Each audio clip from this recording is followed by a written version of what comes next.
The Michael Bay Transformers films are dumb, fun action films. But Transformers as a franchise deserves better for this being the mainstream idea of Transformers. So let me, as a big Transformers nerd, tell you how I would do it better. This is another take on Transformers 2007. The film begins basically the same, with the monologue about the Cosmic Cube and the attack on the military base, but instead of it being Blackout, it's Soundwave. To bring a significant Transformer into the film already. Plus, Blackout in the original film literally causes EMPs, which is kind of Soundwave's thing. Either way, he steals some information, he lets Ravage, not Scorponok, go to continue the assault on the base. He scans an F-117 Nighthawk and flies out. Then we cut to Spike Witwicky, because why give him the last name of the G1 character if we're not going to do the full reference? Either way, the same principle of the scene is the same, with him talking about his ancestor Archibald and trying to pawn off his stuff because he's kind of broke. His father Sparkplug picks him up. He owns a salvage yard, which is the polite way of saying junkyard. And because Spike's been doing so well in school, he lets him pick out a new car at the used car lot and he'll help pay for it. Wow, I'm getting my very own car! As long as it costs $100 or less. Cars cost more than that. Well, this one doesn't. He finds an old yellow rusty Beetle. Sam's not super happy that he's got this POS, but something the card picks the driver, and it's the only thing he can afford, so he puts up with it. Meanwhile, Secretary of Defense John Voight is talking to the Pentagon. They don't know who attacked the base in Qatar, but they picked up this weird sound from there. And instead of being some random nonsense, it's the Transformer sound effect. Back with Spike, he's doing some car maintenance, and he notices the quite impressive engine. Sparkplug noting, ain't that something? This thing's more than meets the eye. Cutting the Soundwave, dropping off Frenzy on Air Force One, who sneaks in, steals a bunch of information about something called Iceman, and how Spike's ancestor might be connected. He only gets part of it before they find out he's there, but Frenzy manages to sneak off without anyone dying. He meets up with Barricade, and they send the message to Soundwave. Soundwave manages to find a lead to the glasses, which might have the location to the Allspark on them, as well as possibly Megatron. So Barricade heads out to that location with Frenzy, just as another jet flies up the Soundwave, and transform, it's Starscream. Where Starscream reminds him that their main goal is to find the Allspark, and Megatron is long gone, and how Soundwave needs to stop wasting so much time looking for Megs, and how Starscream's the Lord of Decepticons and demands they focus. With Soundwave replying that no matter what, he'll find either or die trying. For your sake, I hope not. Transforms and flies off. Meanwhile, the survivors of the base get attacked by Ravage, and ultimately it's kind of the same scene with Scorponok in the original. And here we're really introduced to the Rangers. But either way, Ravage loses a part of his tail and escapes. Meanwhile, that night, Spike wakes up hearing his car running. The Witwicky family chases into the salvage yard, where they see it transform into a giant yellow robot, and then send a radio signal calling all Autobots to rendezvous at his point. We cut to a bunch of cars driving. Coming back to the military, they're inspecting the part of Ravage, and they notice they can definitely dent it up, but it's really hard to kill it. I thought you said that thing was dead, man. Drop it down. Witwicky, Spike gets comically knocked on his butt by a police car. The family's just kind of hysteric and yelling at the driver because they don't know what's going on. Just for the driver to digitally disappear and transform into another robot. And yells about where the glasses are. Bumblebee jumps in and fights off Barricade. And of course I have to say this, that the action needs to be pulled back and they actually have to have weight to them and not that many sparks. Either way, Frenzy disguises himself as Spike's mom's phone and hitches a ride as they all escape. Everyone's confused and screaming and scared, and Bumblebee tries using the radio to speak and tell them that their name is Bumblebee. And then Judy comedically says something like, well, I guess the car is not such a POS now, is it, Spike? And then right after, Bumblebee takes a new car form of a brand new Camaro as a way not to get tracked by Barricade. Meanwhile, two hackers, Carly and Chip, discover the same sound effect that the government found. Bumblebee and the Witwickies make it into an alleyway where more cars show up, and we meet the Autobots. Everyone's all amazed and whatnot, and Optimus introduces them. Optimus Prime, their leader, First Lieutenant Jazz, weapons expert Ironhide and Arcee, Medic Ratchet, Scout Bumblebee. Spike's really confused how Bumblebee has to use radio but everyone else can talk normally, which makes Bumblebee sad, and Ratchet explains that when they first landed on the planet, they got into a nasty fight with some Decepticons who ripped out his voice box.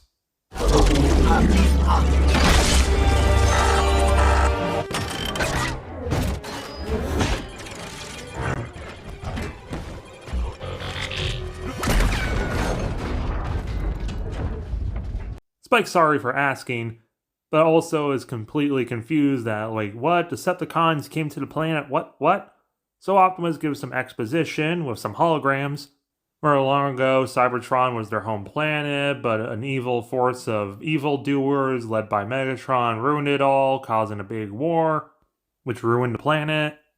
But we had to note that Optimus was the one who shot out the Allspark into deep space, so Megatron couldn't get his hands on it.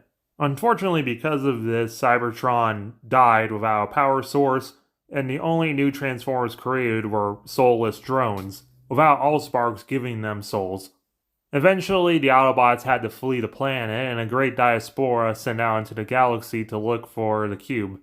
And the reason why Spike's ancestor is so important is because his glasses have some Cybertronian writing on them, which Bumblebee found on eBay, which they suspect might be where the location of the Allspark is.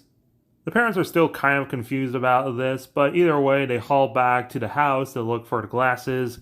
Spike goes upstairs to look for them, and there's some awkward conversations with the parents trying to understand the robots, asking like what kind of music they like, which Jazz says, well, isn't that obvious? And he starts blaring some like Chick Corea or whatever and start dancing, which really annoys Ratchet and Optimus because he's making a lot of noise, which alerts the neighbors and they comically have to hide.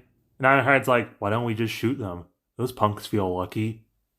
Sparkplug's like, yeah, shoot them, they're annoying. And Judy's like, no, don't shoot the neighbors. And Optimus agrees they shouldn't do that. And just as Spike finds the glasses, the government shows up and Sector 7 arrests them. Meanwhile, Carly and Chip also get busted. The Autobots save them and scare them to drop their guns, instead of Jazz using some weird magnet thing he never uses in the rest of the film. Skipping over to Peen scene, and Bumblebee gets captured. Frenzy takes this opportunity to sneak away with the agents, and then all the human characters meet up at Hoover Dam. The Autobots debate should they rescue the humans and Bumblebee. They already have the glasses. Optimus laments shooting the Allspark into deep space, sending their war to another planet, and freedom's the right of all sentient beings. And humans shouldn't have to pay for their mistakes. But he decodes the glasses, and conveniently, they're all at the Hoover Dam. Autobots, transform and roll out. Rangers turn on Sector 7 and force them to release Bumblebee, and they do. And they also show them the Allspark that's been in the Hoover Dam, and they explain that they discovered it along with Iceman here, which Bumblebee recognizes as Megatron, and how the Witwicky Explorer guy discovered both of them forever ago. They've been trying to study both of them, but they don't really know anything about what they're doing with it, because they're so advanced. Bumblebee touches the Allspark and it shrinks down because plot, and it also fixes his voice. Frenzy sees Megatron and sneaks off. The Autobots show up, and the plan is they're going to move the Allspark to a more secure area called Base Metroplex, where the Autobots can hide out until they find a way to send them home. And the convoy begins. Meanwhile, Frenzy sends their location and what's going on at the Hoover Dam to Soundwave, who sends out a mass message to the Decepticons, telling them that Megatron lives and he's at the Hoover Dam. Cutting to Starscream on the Nemesis 2, he's mad that Soundwave has defied his orders and looked for Megatron, and demands that everyone focus on retrieving the Allspark, just for a larger Decepticon Lugnut to call him mad. Their glorious leader Megatron is alive. All hail Megatron! As Frenzy awakens Megatron and gets shot by the agents, a detachment of Decepticons heads to the Hoover Dam, chanting all hail Megatron, ignoring Starscream, and he reluctantly says, all hail Megatron. And he heads out with them. Optimus hears over the intercom that Iceman awakens, which he knows is Megatron, so he turns around and heads back to the dam, putting Jazz in command. Bunch of different Decepticons meet up at the Hoover Dam and they're ecstatic that Megatron's back, except for Starscream, just for Optimus to arrive. And Megatron sends the rest of the gang out to go get the cube. Megatron flies up to Optimus and is all like, "It's been a long time, Prime." And then we get a direct tribute to G1, and they have like a mace and an axe, and they fight on the dam. Just for it to burst, and Optimus gets washed away as Megatron flies off. At the convoy, they're trying to drive outside the town so no one notices them or gets in the way, just for the Decepticons to show up and chase them into the city. There's a lot of destruction and explosions, and we're trying to have it be noticeable and zoomed out so we can see what's going on. Lynx charges Bumblebee, the hackers, and Spike to escape with the cube and make it to the helipad to evac out, but Spike is kind of freaking out. But Bumblebee, instead of Lynx, gives him the pep talk to go through with all this, and Lynx promises that he'll keep his parents safe. The Autobots and the Rangers are actually doing pretty decent, defending against the Decepticons, being able to take out at least a couple of Viacons and one normal Decepticon, and some significant damage to a couple others. But then Megatron shows up and wrecks house. Thinking that Jazz has the cube, he rips him in half. Just as Optimus shows up, and challenges Megatron to a rematch. By the end of this day, one shall stand and one shall fall. And they have a rematch, and they go through a building, and there's some fighting, and there's some chasing with Spike, the hackers, and some of the Decepticons, until they make it to the helipad. And just as Spike tries passing the cube to the Air Force guys, Starscream arrives and blows up the helicopters. Beat tells the humans to hide in the wreckage, and he fights Starscream. He does a decent job fighting him until Megatron shows up and blows off his legs. Megatron almost kills B until Spike comes out with the cube, and tries negotiating B's life for the cube, which impresses Megatron because he thought that the humans were just animals. But Starscream's disgusted that the human's touching the cube and tries blasting at him, which sends him flying off the building. Megatron backhands Starscream off the building, saying he's an idiot. Bumblebee, instead of Optimus, catches them and breaks their fall. Megatron jumps down with them. Megatron flicks Chip away, breaking his legs, against the car. He takes the cube from Spike, and he starts gloating that he won, finally. A defeated Optimus sees this and knows what to do.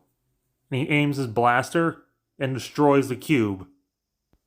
Megatron, confused and handless, is like, "You damned us all!" And he transforms and flies away as the Decepticons retreat. And yes, Megatron gets to live in this one because killing him off in every film and bringing him back is stupid. But Optimus is more concerned about the humans, and Spike's confused why he did it, and Optimus says that sometimes you have to make grave decisions for the greater good. He's sad to find Jazz. The conversation here is the same, which leads into him explaining Cybertronian funeral rites, where Jazz will be recycled with honor and what's left gets melted down. And to never forget him, they will plant a Cybertronian remembrance flower, along with an icon of Megatron to never forget what they done. And during this, they also have a funeral for the Rangers who died during the film. Keller returns after all this and informs the Autobots that everyone kind of knows they exist now.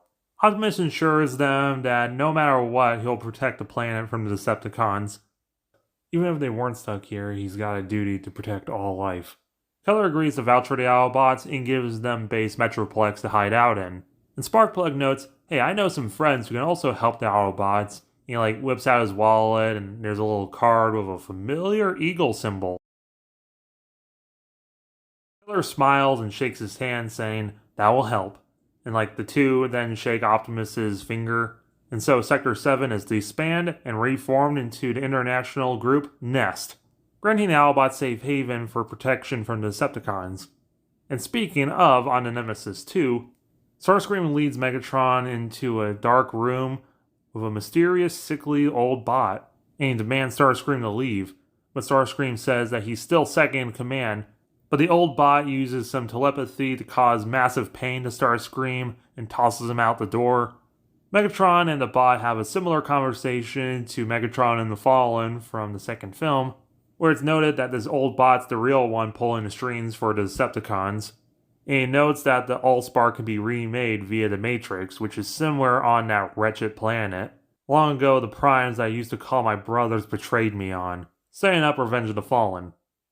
Meanwhile, the Witwickies are having a joyride with Bumblebee. Spike asks his dad what was that thing they showed Keller, and Sparkplug merely says, let's just say back in the 80s, I helped repair tanks for the military.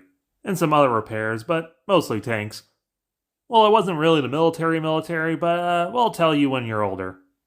And the film ends exactly like the original film, with Optimus sending out a message, saying that the cube's gone, but he's summoning all Autobots to come to Earth. And the credits play over a Linkin Park cover of the Transformers theme.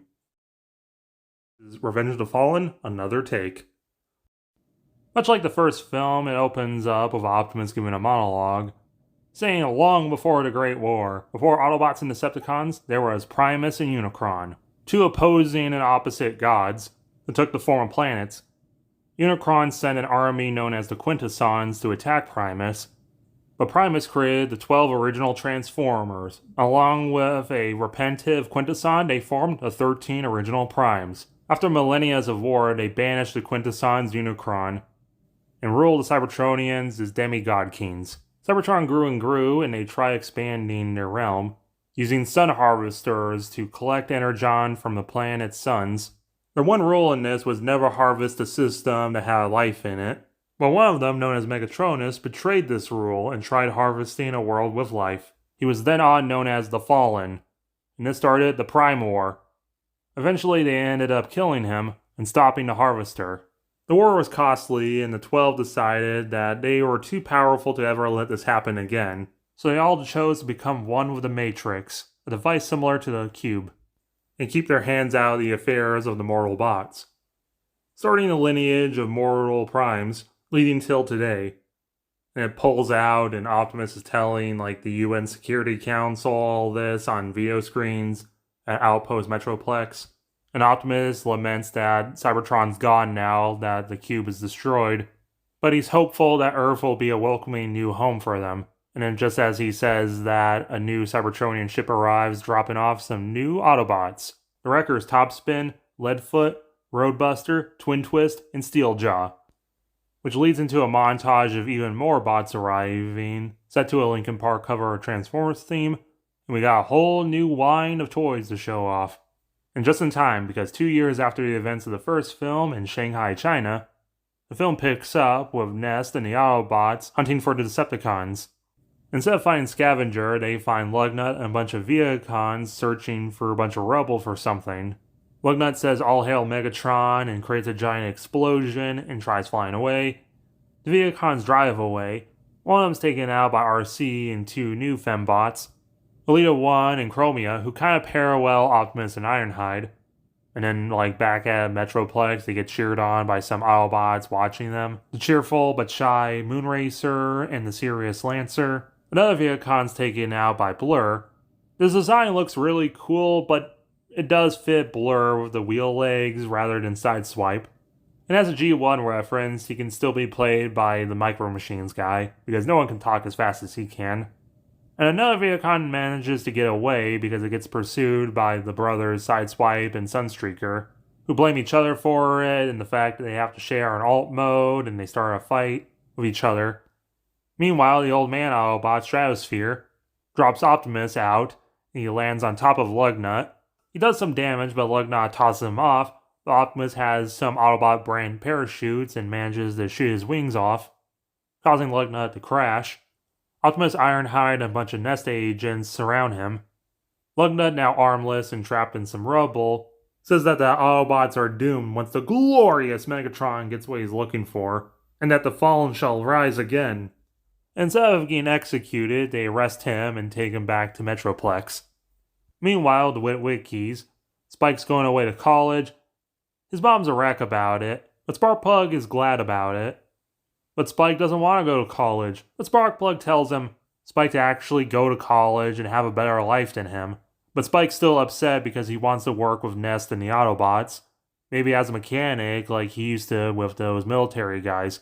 Sparkplug replies with, "That was another more dangerous time, and I don't want you being too involved with the Autobots and Nest any more than you already are being friends with Chip and Bumblebee. I don't want to see you hurt." The family makes their way to college, with Sam driving B, and he's still upset, lamenting to him that he doesn't want to have just a normal life. But B says that Sparkplug has somewhat of a point. The Autobots do live a kind of dangerous life. But Spike says something like he can handle it, he wants to just help. He doesn't really care if he gets hurt doing it. He picks up his old jacket from the first film that's sitting in the passenger seat, and a little piece of the Allspark drops out, and he picks it up and it zooms into his eyes, and he just kind of bug eyes and zones out. Meanwhile, at Base Metroplex, Arizona, it's came a long way from an abandoned missile silo, with many of the Nest agents referring to it as Autobot City. The twins get scolded by Elita 1 for letting the Viacon escape. The two try arguing that each other let them lose and they need to have their own separate vehicle modes. And Elita says it will get them to shut up, they can choose from the Nest parking lot, and they choose 2 Chevy Sparks. And yeah, if it hasn't been obvious, Sideswipe and Sunstreaker are going to be the skids and mudflap for the film. But hopefully we can do something better. Like the start, they don't speak in such stereotypical language. They're not fraternal twins, but they definitely do get into a lot of fights and have a lot in common, showing that they are brothers. They lock Lugnut away and Optimus shows up. Director Meering, the head of Nest, asks for the sweet lowdown, and Optimus explains, like all the other apple-handed Decepticons they got for the last 2 years, they are looking for something, but now they have a lead that they might be working with the Fallen. She asks who the Fallen is. He explains off-screen as we cut to the Arctic, because the Decepticons have been looking all over the globe for the Matrix. Here we have a group of construction cons who are getting led by Starscream. This drill isn't going fast enough. Speed it up, you imbecile! Instead of finding the Matrix, they find an old bot frozen named Jetfire. Back with the humans, they made it to the college, and it turns out that Carly's attending the same classes that Spike is. Chip is also there in a wheelchair, because his legs were broke in the last film. He's not going to attend the college because he took up a job as IT for Nest. He was just here to hang with Carly and his friend Leo, who turns out to be Spike's roommate. Back with the cons, they try to revive Jetfire. And after some confusion, as soon as he wakes up, the Gentle Giant explains why he was in the ice.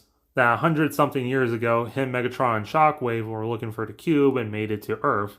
Megatron scouted out and looked for the cube, just as the Nemesis 1 was getting attacked by a mysterious group of Autobots. During the fight, Jetfire was the only one who survived as the other two crashed into the ocean. Jetfire looked for Megatron, but the two froze over in the Arctic, miles away from each other, and Starscream welcomes him back to the winning side. Meanwhile, the humans, they're going to an orientation party, just as Spike starts kind of freaking out and drawing Cybertronian glyphs all over the place. And Soundwave informs Megatron there's been an energy surge similar to the Allspark on Earth. Megatron asks for a group to be sent out to investigate. He tells the Fallen about this, and the Fallen says that the cube is worthless now and they need to find the Matrix and defeat the last Prime, and they shouldn't trust Jetfire. Megatron says all will happen in time. The next day, Spike has a similar freak out in class, so his friends take him for a joyride to get his mind off everything. But then Nest detects a bunch of Decepticon signatures heading towards them. They get picked up by a helicopter Viacon. Megatron holds them down and demands to have the shard. He keeps trying to explain he doesn't have something, and he then starts gibbering off again. Megatron immediately recognizes it as Cybertronian and tries to decipher what he says with a human accent. Just as the Autobots crash in, and we get the fight scene in the forest, and pull the camera back so we can actually see the action. Optimus tries fighting off the construction cons, but there's too many of them, and they keep just railing on him. Megatron shoots a blast into his back, and he collapses to the ground. The Fallen senses this, and he's like, yes. Nest arrives, and the rest of the Autobots arrive. Megatron says they got what they were looking for, and they open up a ground bridge and escape. Coming back to Base Metroplex, they drop off the body of Optimus. Wheeljack and Ratchet look over him, but then they kind of look away knowingly, and yeah, he's dead. There's a quiet moment where everyone's upset about this, and Spike tries climbing on Optimus and cries. And then all of a sudden, there's a bunch of echoes and heavenly light, and Optimus awakens to the voice of Kevin Michael Richardson as Micronus Prime, the Guide of the Dead, who refers to Optimus as Orion Pax, and introduces himself. Open up a portal. He explains, like every bot, con, and prime, that they must go through some trials before they can enter and be one with the Matrix. If he fails his trials, he'll be tossed into the pit. So he opens a new portal and says, your trials await. Optimus enters. His first trial is one of strength. He meets a bunch of random bots, who then all form up into Nexus Prime. Optimus is in somewhat disbelief because he thought that combiners were just a myth. Micronus explains that long ago they used to be very common until they were banned by Nova Prime for being too powerful and expensive. And then he shifts into Onyx Prime and he gets played by Gary Chalk for a reference. He tells Optimus that combiners are some of the most powerful transformers that ever were created, using the combined strength of several sparks into one. How does he expect to fight this? Then it cuts back to the humans. Then Marion says, what's the sweet lowdown? And Ratchet has to report that Optimus has passed to the Matrix. And then Spike says, Matrix? That sounds familiar. Ratchet wonders how he knows about the Matrix, and Marion wonders why he's here. I know his name. I want to know who gave him clearance. Who gave me clearance? How about Optimus Prime when he touched down in suburbia looking for my house? This is the National Intelligence Director. Hi. Disrespecting a federal officer. Maybe that'll get you somewhere. What is this, like a date?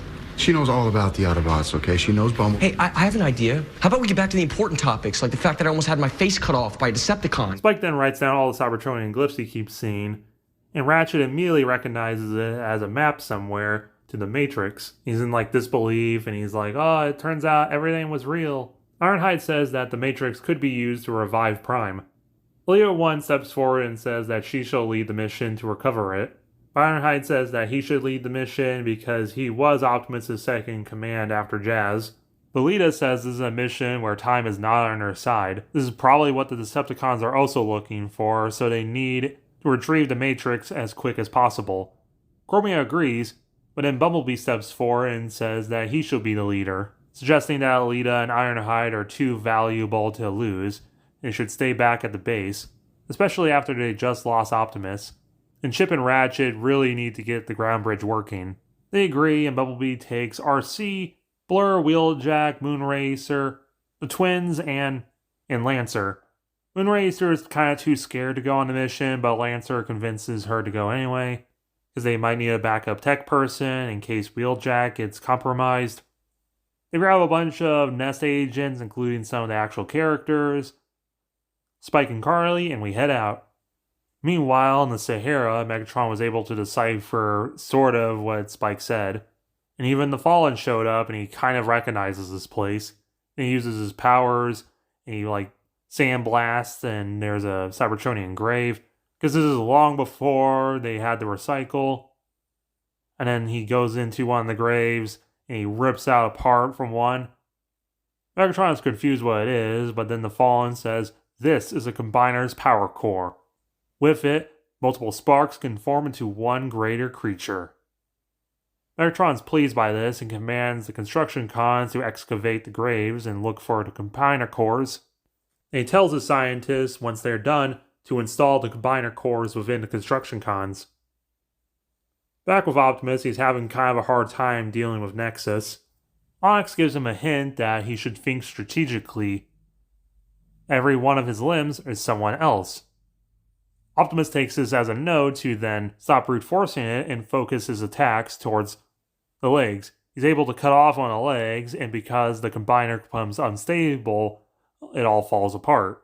Onyx and Nexus fade away back into Micronus, and he congratulates Optimus, but he still failed the test because he had to use a hint. Which leads into the next trial.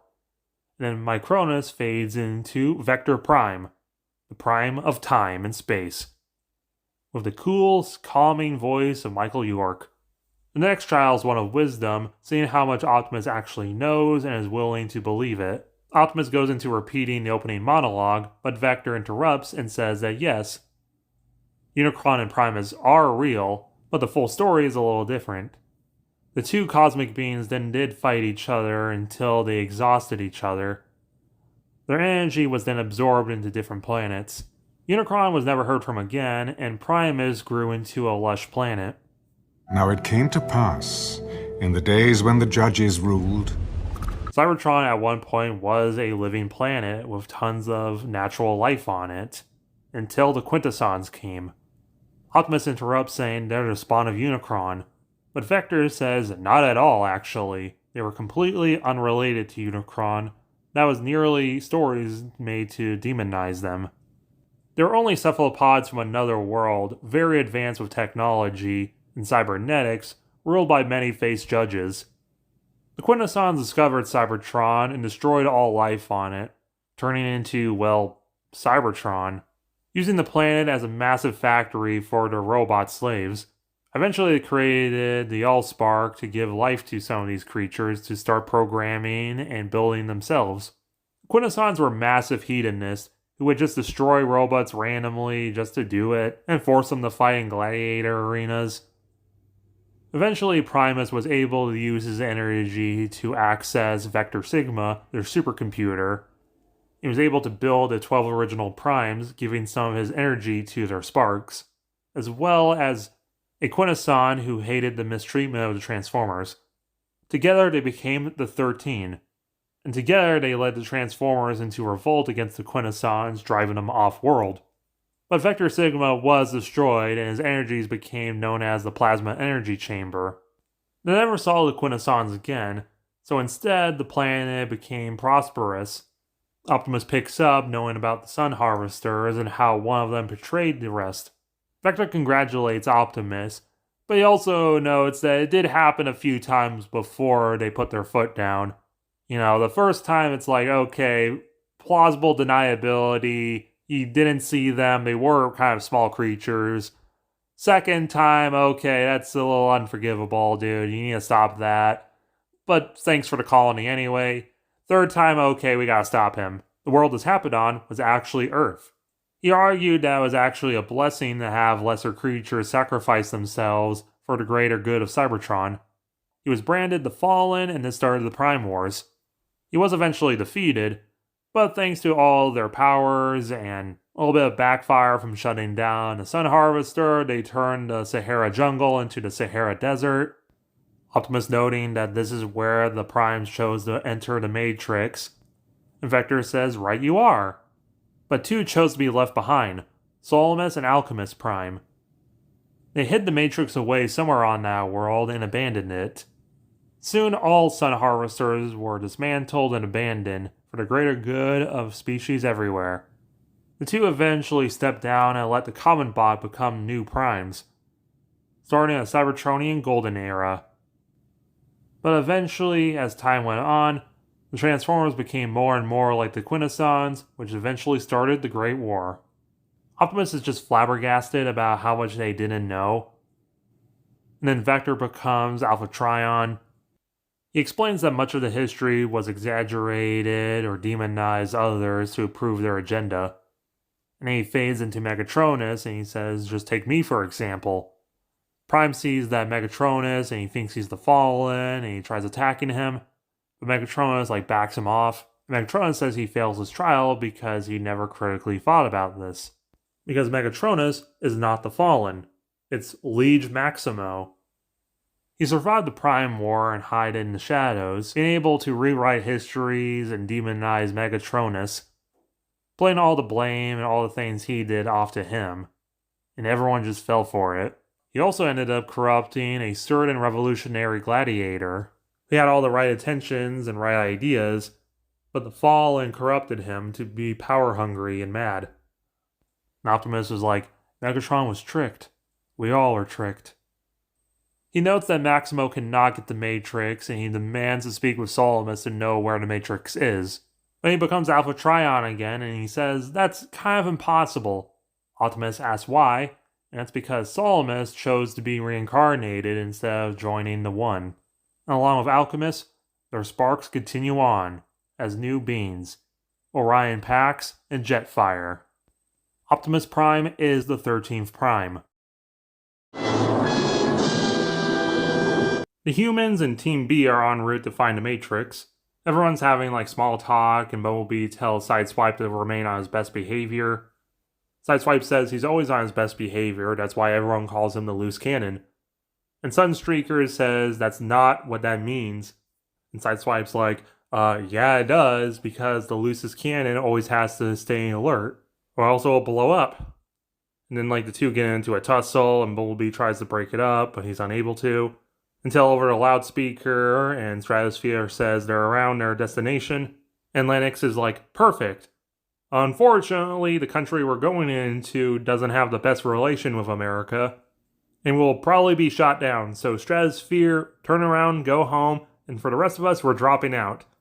And all the humans are freaking out, like, what? Dropping out of the back of a plane? But Epps is like, don't worry, just hop into the big space robot cars, and we'll be fine.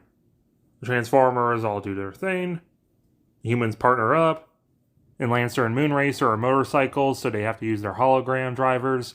But Moonracer is kind of embarrassed because she never took the time to create one. And Blur is like, oh, come on, it's super easy to make a hologram driver. Come on, look at me. See. Just gotta create a face that looks like your voice.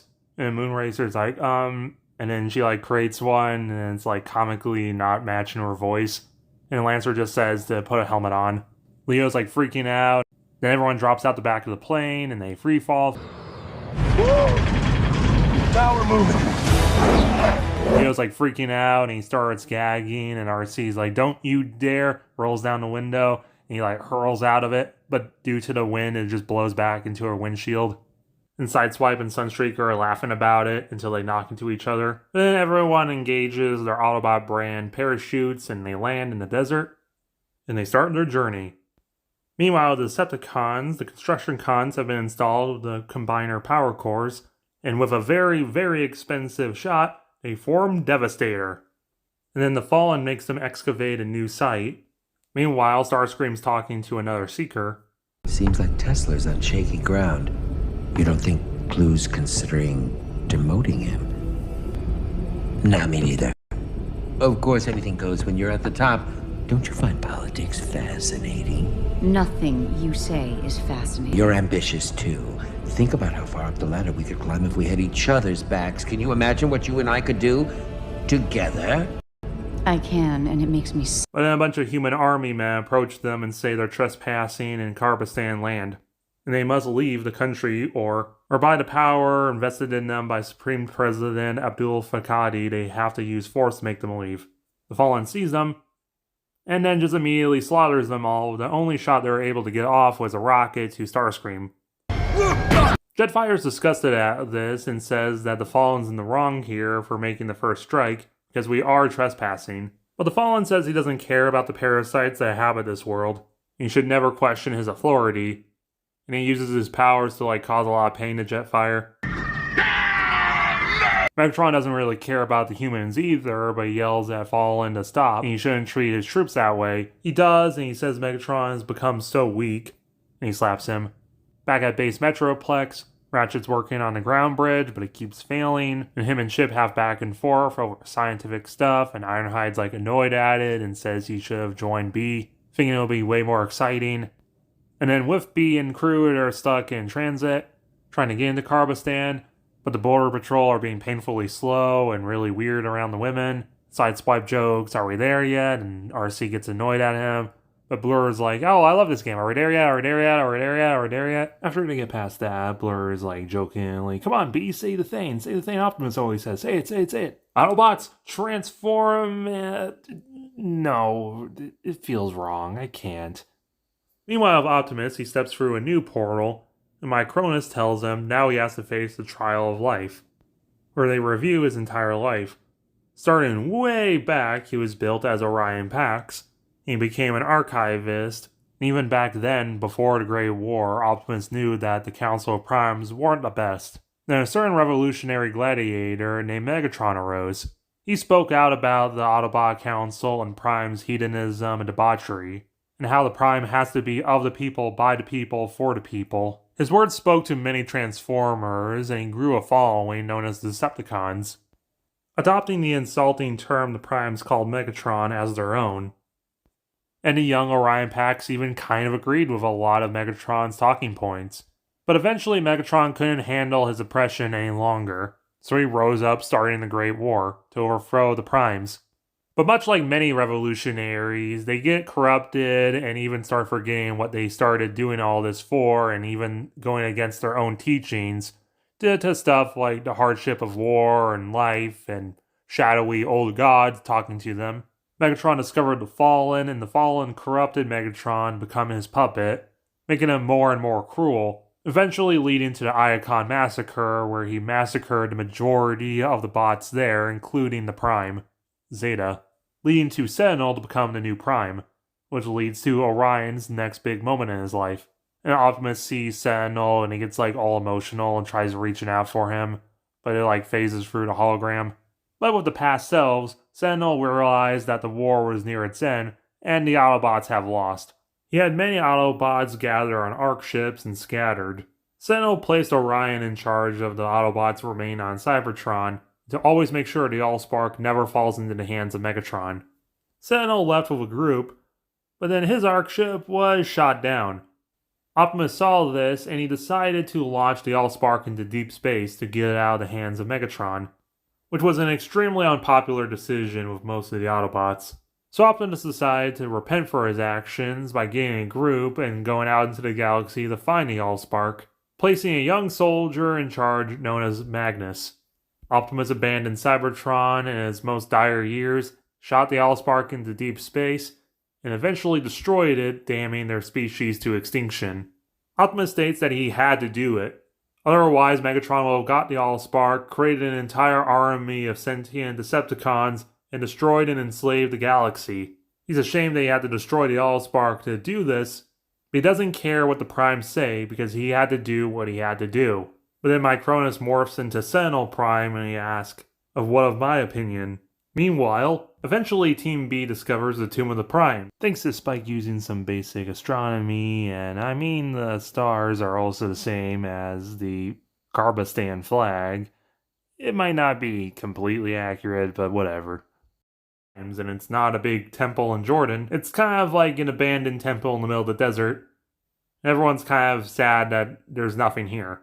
Sunstreaker is the only thing around here is my skid plate. And Sideswipe's at least that looks better than your face. And then they get into a tussle. And Bumblebee picks them up, knocks their heads together, and tosses them out. But the Ralph housing revealed a secret wall. And they find the Matrix. Inconveniently, at the same time, Ratchet repaired the ground bridge. The rest of the Autobots and Ness exit the portal with the body of Optimus. The twins cheer about this. Everything's coming up Team Autobot. And Sideswipe shoots a missile up in the air like a firework, which alerts the Decepticons who are flying by. As it's revealed the thing Devastator was excavating was the Sun Harvester. But before Megatron can question it, Skywarp reports to him the Autobots in here, and the Fallen knows that they have the Matrix, which leads into their surprise attack. During the conflict, they manage to actually take out one of the Wreckers and even Lancer, causing Moonracer to freak out. Blur uses his super speed to try and take out Soundwave, rapidly hitting Soundwave before he can register what's going on, until Soundwave notices a pattern, and he hits him with a sonic blast, knocking him into a building, and then shoots a missile at him. And Devastator approaches, and he uses his big vacuum cleaner thing in his chest, and he sucks up Sunstreaker, crushing him. Sideswipe starts freaking out.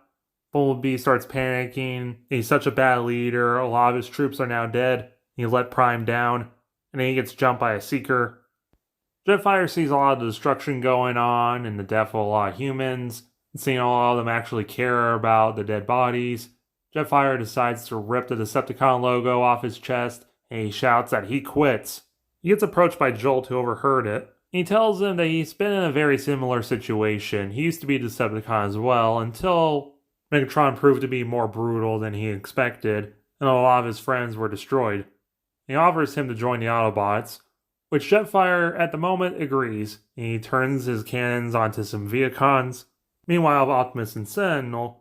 Optimus is remorseful about Sentinel's death and says that he should have been the one on the Ark instead of Sentinel. But then Sentinel projects Earth. So majestic and peaceful, this planet. Unlike the final days of Cybertron. I've wondered what might have been if you had fought the final battle. Never mourn the past, young warrior. Optimus presents his spark and says he should be tossed into the pit for what he did to their race. I am no longer your teacher, Optimus. Thanks to you, our race survives. Sentinel then morphs into Jazz, Optimus says that he's sorry for causing his death, but Jazz says he didn't. And in fact, Optimus passes his test. Because reviewing his life, he did anything and everything to prevent the Fallen from winning. Even if that did mean sacrificing the Allspark, it was a necessary end to prevent evil from triumphing. He discovered a new world that the Transformers can call home. Plus, Bumblebee looks really good with my legs. Then Jazz morphs into a giant cluster of sparks, and a big echoey voice says that he can become one. But then all of a sudden, everything stops, and with the big, echoey, awesome voice of Christopher Lee, he becomes Prima Prime and says that it is not Optimus's time yet. As we see Spike gunning for Optimus's body, but he gets attacked by Ravage, Bumblebee grabs him and rips his tail off, tossing him at the Seeker, blasting both of them. Prima tells Optimus that he is worthy to join the One, but he's still needed on Earth. His people need him. Then he morphs into Vector Prime and he tells him one day his destiny is to revive Cybertron. To revive Cybertron, they need to repair the Allspark. To repair the Allspark, they need the Matrix.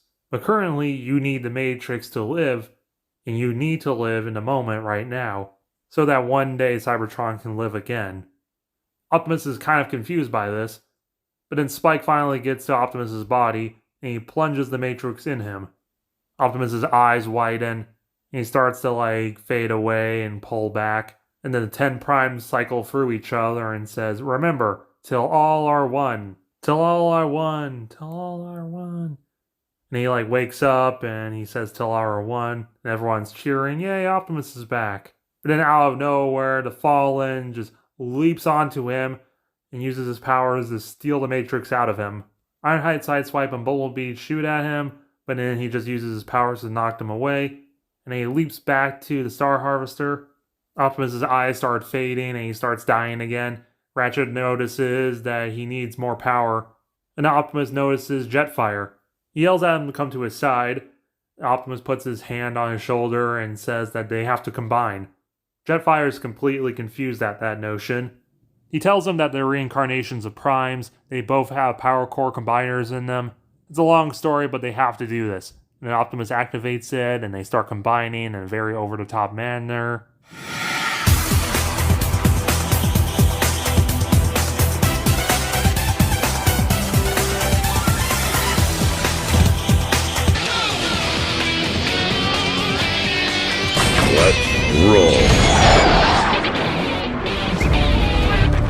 Jetfire is amazed at what's going on and feels incredible until they approach Devastator. But calling back to what Optimus learned earlier in the film, he knows that Combiner's weak point is where they combine at. So flying around Devastator, making pot shots, he notices where all of them combine at, so he makes one tactical strike in the back and they all start falling apart. The Fallen loads the Matrix into the Sun Harvester, but Megatron is very confused at this because he states that the Fallen promised him that he'll have the power of a Prime. The Fallen says he will one day, but Megatron says he's promised this for centuries, and now they have the tool to make him that powerful, he demands to have it. But the Fallen calls him foolish and says that he has no idea what lies below this planet, and it has to be activated right now. We need the sun to destroy this planet. But then Megatron stabs him through the back. You're so weak. So disappointing. There is no command but mine. Megatron, after killing the Fallen, kicks his body down the Sun Harvester, and he takes the Matrix. But then Jet Mode Optimus flies up, and he says Megatron has something of his. He blasts the top of the Sun Harvester, which causes a lot of energy backlash, melting many Vehicons and even 2 of the Constructicons. Megatron and Optimus fight, but then Optimus just tosses him through a building. Bumblebee hops on his back and tries to distract him, and he grabs his mace and starts choking Megatron with it. Then Optimus crashes in, and Bumblebee jumps out of the way as he drop kicks Megatron to the ground. He slices off his fusion cannon arm and grabs the Matrix. And all the Autobots and Nest agents surround him. Not to call you a coward, Master, but sometimes cowards do survive.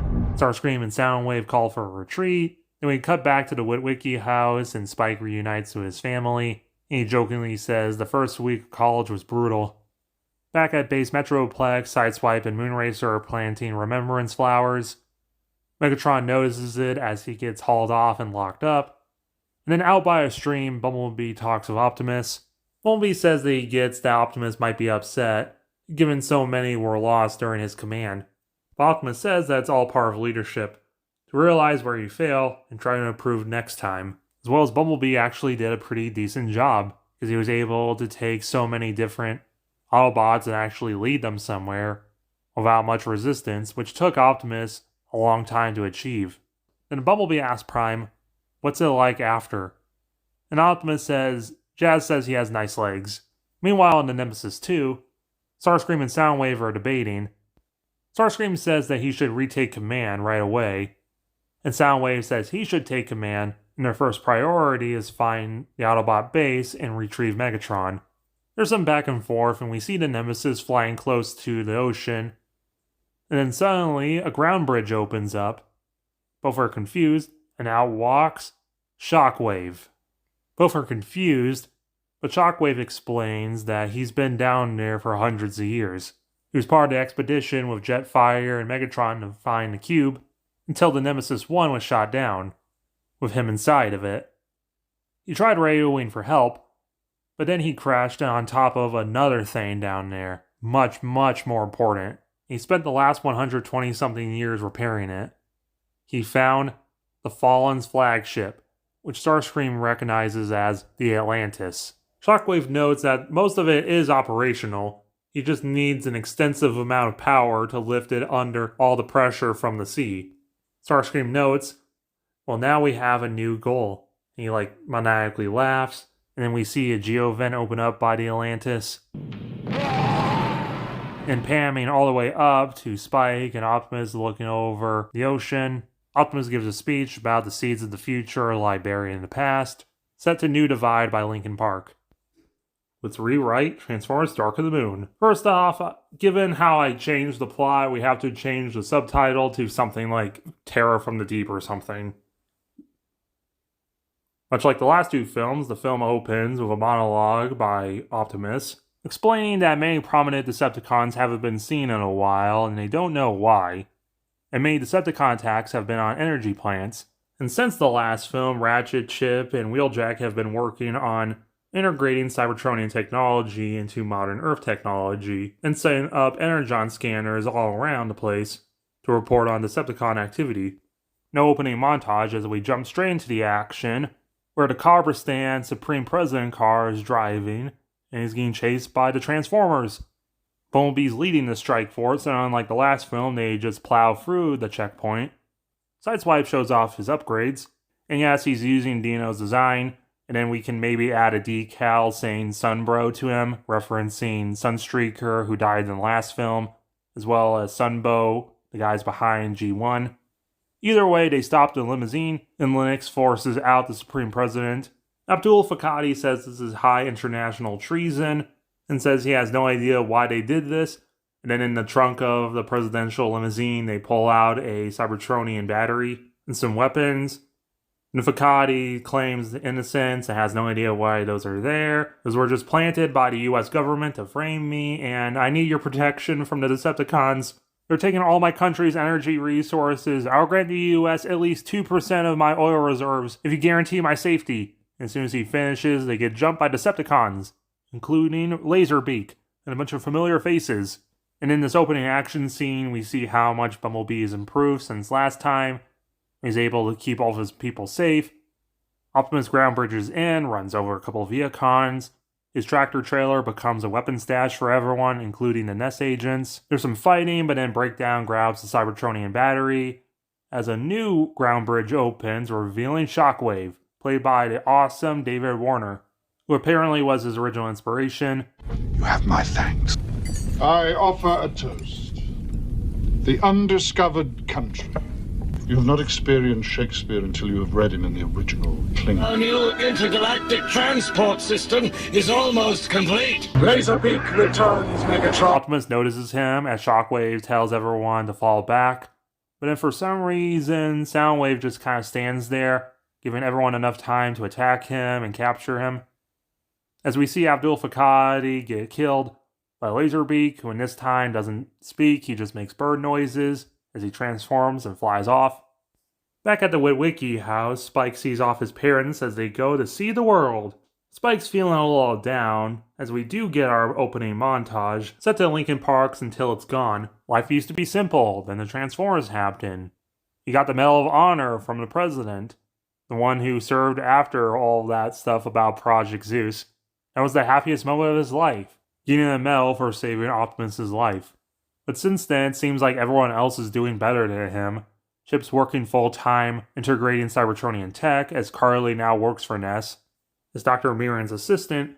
Meanwhile, Spike's haven't had the best of luck with jobs, and he keeps getting fired for dumb reasons, and not hired for dumber reasons, until eventually he finally gets a job with Nest. Hired by Dr. Henry Arkeville, Chip's boss, who's currently working on using Cybertronian tech to improve prosthetics, including his bionic arm. But Spike, despite seeing someone get fired for dumb reasons, is getting put as the mailboy.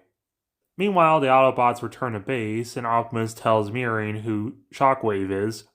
Long ago, Shockwave used to be Megatron's second in command and lead scientist, and even longer before that, he used to be a scientist and senator on Cybertron, until he was expelled by the Council for support about Megatron's ideals.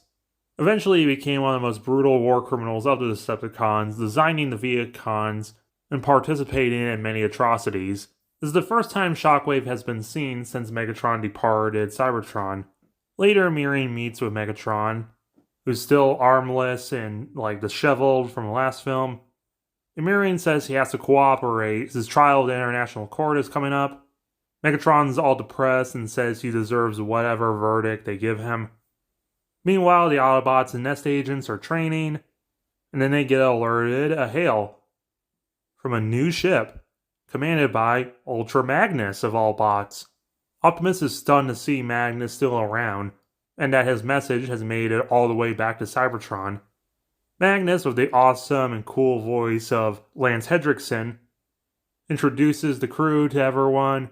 The lead guard enter base Metroplex, and Magnus explains Optimus's message from the last two films made it all the way to Cybertron, which were the things that really raised morale around the Autobots and were able to seize factories so they can produce more Autotroopers and eventually reclaim Cybertron.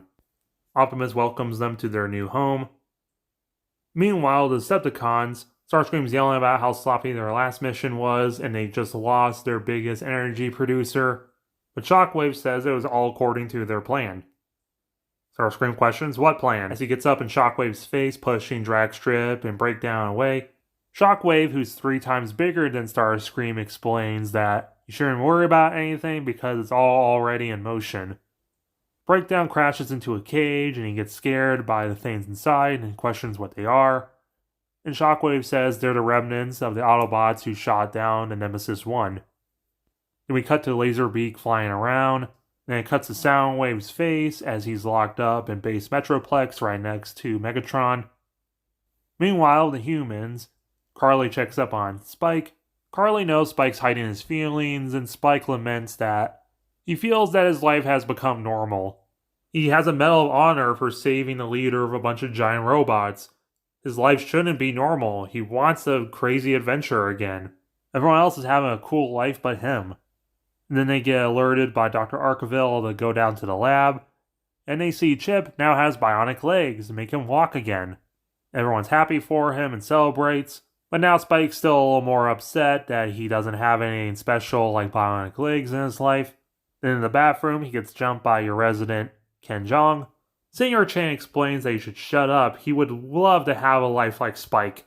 He actually got to talk to the giant robots. And also, don't you think it's a little strange that this new guy, Ultra Magnus, just so happens to have heard from millions of light years away Optimus's message in only 6 years?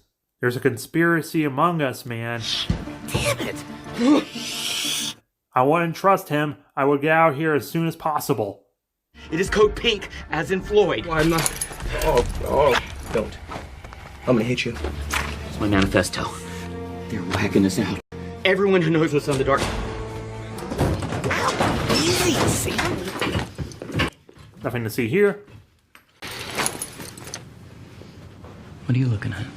As the Autobots get alerted that Decepticons are attacking a solar plant, Bumblebee, Arcee, Sideswipe, and Ironhide of the original crew are going, as well as the Wreckers, and Magnus suggests that Cub, Warpath, and Springer go along. The ground bridge in, and we learn about the new lead guard. Cub's the old wise one. Warpath is a self-centered gun nut played by Jesse Ventura, and Springer is the young soldier, almost kind of like a Bumblebee mixed with Ironhide type. Bumblebee leads the mission, and he says that he doesn't see any Decepticons. Sideswipe jokes that they're all hiding because they're scared of Warpath. And Warpath says they're smart to be scared of him. The Wreckers, Arcee, and Warpath stay behind as the rest scout out the area. And they get a little too close to some cars, and they transform, and oh wow, action scene. Taking some footage from the island for some reason. All the Viacons attack. The Wreckers back at the solar plant show that they're actually competent when they're needed, and not just loudmouth rednecks. Warpath takes note. Sideswipe drives one of them. Ironhide crashes into two. They have a Mexican standoff with Ironhide and Springer, and two Viacons, and they manage to take the Cybertronian battery. Back at the base, Magnus is actually impressed about Optimus's team. But Optimus questions why there are only Viacons attacking without any Sparkcons, which Magnus says to bring the team back, and they'll have the aerial bots and whoever can fly on Optimus's team go scout out the area to make sure they're all gone, which Optimus agrees to. Then when everyone gets back, they start celebrating and partying with the humans, and even Spike starts to smile a bit. Springer tells Warpath to cheer up, and Warpath just silently walks away. As Magnus takes Ironhide away for a second, and we see Laserbeak actually make it to base Metroplex. He transforms and sneaks into the facility, stealthing around, stealth killing a couple humans, till he gets to the mainframe of the system, cutting back to Soundwave's face, and yet again, all the Decepticons are stuck in like futuristic laser cells. As it's finally time for the International Court to oversee their war crime trial, as they're getting like zoomed on big TV screens in front of the Decepticons. And Cub goes up to Optimus and says that he can't let the others do this to his team. I'm sorry, Dawn, but you're gonna have to run again. Magnus tells Ironhide that it wasn't entirely truthful that he got Optimus's message, and how Magnus long ago was just a simple soldier that Orion randomly appointed to be his replacement as he fled into the stars cowardly. He did his best for many decades, but eventually he just got tired of seeing all of his friends be deactivated. Trailbreaker, Windcharger, Hubcap, Rescue, Crosswise, Breacher, and eventually I just couldn't handle it anymore. For the sake of our planet's survival, a deal had to be made. Magnus marched into Kaon unarmed and met with the Decepticon regent, Ratbat, appointed by Starscream. As the military commander of the Autobots, I, Ultra Magnus, in good faith, hereby surrender to you. The International Court finds Soundwave guilty of all charges and asks about his closing remarks, which he simply says, Soundwave superior, Autobots inferior. And all the systems start messing up and his cage opens due to Laserbeak. He flies in and perches on Soundwave as he causes a massive sonic blast, knocking out the systems in the room, opening up every Decepticon's cage. But emergency power activates and an alarm goes off. Mirren sees the power going all weird and sees Magnus decommission Ironhide and runs out to question him. What do you think you're doing? I am a prime. I do not take orders from you. Magnus attacks the humans as he goes to the ground bridge. We see a mysterious hand typing away at a laptop. Optimus, listening to Cub, runs into everything as the shielding around the base starts to deplete, as tons of ground bridges open up and Viacon army just floods through and attacks the base. Warpath and Flak realizes it's go time and starts shooting at the ceiling, As Ultra Magnus and Crosshair open up the ground bridge and free all the Decepticons, the traitorous Elite Guard and Decepticons run through the ground bridge, except Megatron, who looks at the remembrance flowers dedicated to the people who are lost because of him, until he gets grabbed by Warpath and forced through the ground bridge. All the humans are freaking out, and Bumblebee jumps on top of the main characters before the ceiling collapses on them. Optimus chases Magnus. Autobots, retreat! We see the mysterious hand typing on the laptop as the power to everything except for the ground bridge starts to fail, as it's revealed to be Arceville's hand. And he was sending all the power to the base to the Decepticons. As he enters into the bunker with mirroring, Power at maximum. Thrusters online.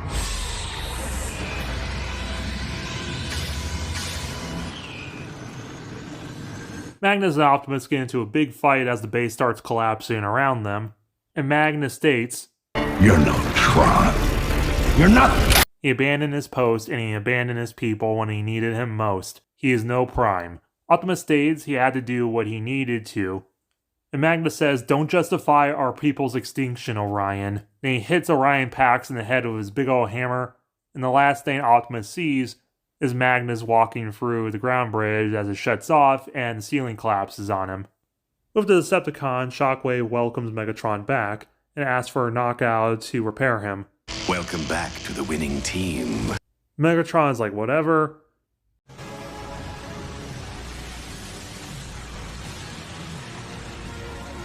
We cut to Starscream laughing, king of the worlding on the Atlantis, and we zoom out showing that he looks like the toy next to the Atlantis, how big it is.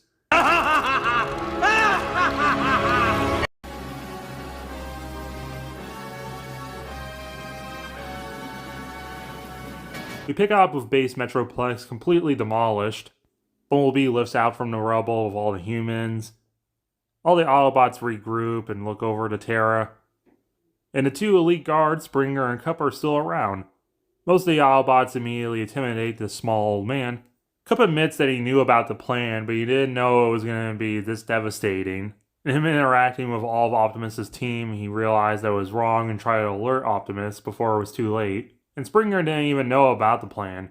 Bumblebee tries breaking up everyone from just mauling the two, but no one listens until Optimus yells enough. He's willing to believe Springer and Cup because at this moment they need more allies than ever, and they didn't participate in the attack, so they must be telling the truth. Later they gather up the rusty ashes that remain of Ironhide and give a little eulogy. Then we cut to the Atlantis fully unmerged from the ocean, as the Nemesis 2 and the Elite Guard ship dock in it, proving how humongous the ship is. Soundwave uses its communication system to hack into the satellites of Earth, and Magnus broadcasts a message. Greetings, programs. This is General Tesla. That can't be good. In the name of our great leader, Clue, I now claim Argon City as occupied territory. Out from the bunker, directing mirroring steps, calling the president about this, and they agreed to send a gigantic NATO nest fleet to deal with him. It goes about as well as you expect, even with the Navy upgraded with Cybertronian tech. This is also broadcasted by the Decepticons. Magnus says their rule is absolute, and all traitorous Autobots have to be exiled from the planet within 1 week to ensure the world's peace under the Decepticons' watch. Marin informs the Autobots there's really not much they can do. They can keep throwing people at it, but it seems to be indestructible. And we just got off the phone with the president, and Nest is hereby disbanded. A lot of the Autobots protest, but Optimus looks over a camera showing the security footage of Magnus with Ironhide, and Optimus says that he takes full responsibility for Magnus' actions because he was the one who sent him down this path. So they're going to leave. 5 days later, they put together a ship and they're about to leave. Spike has an emotional goodbye with Bee, saying he doesn't know how he'll live without the Autobots. They changed him so much, and he's just not strong enough to deal with everything. B says they'll miss Spike too, wherever the Autobots end up. And Optimus replies, Remember this. You may lose your faith in us, but never in yourselves. The ship launches, but then the Atlantis shoots it down. All the humans are horrified, and Chip says Simmons' line of years from now, they'll ask you where you were when they took over. Spike tries calling his parents, but there's no response. And later, Spike says he has an idea. He calls up his old college roommate, Leo, asking, does your crazy second uncle still work at the deli? They meet up, and that crazy second uncle is Simmons from the first film. And we roughly get the same scene from Revenge of the Fallen.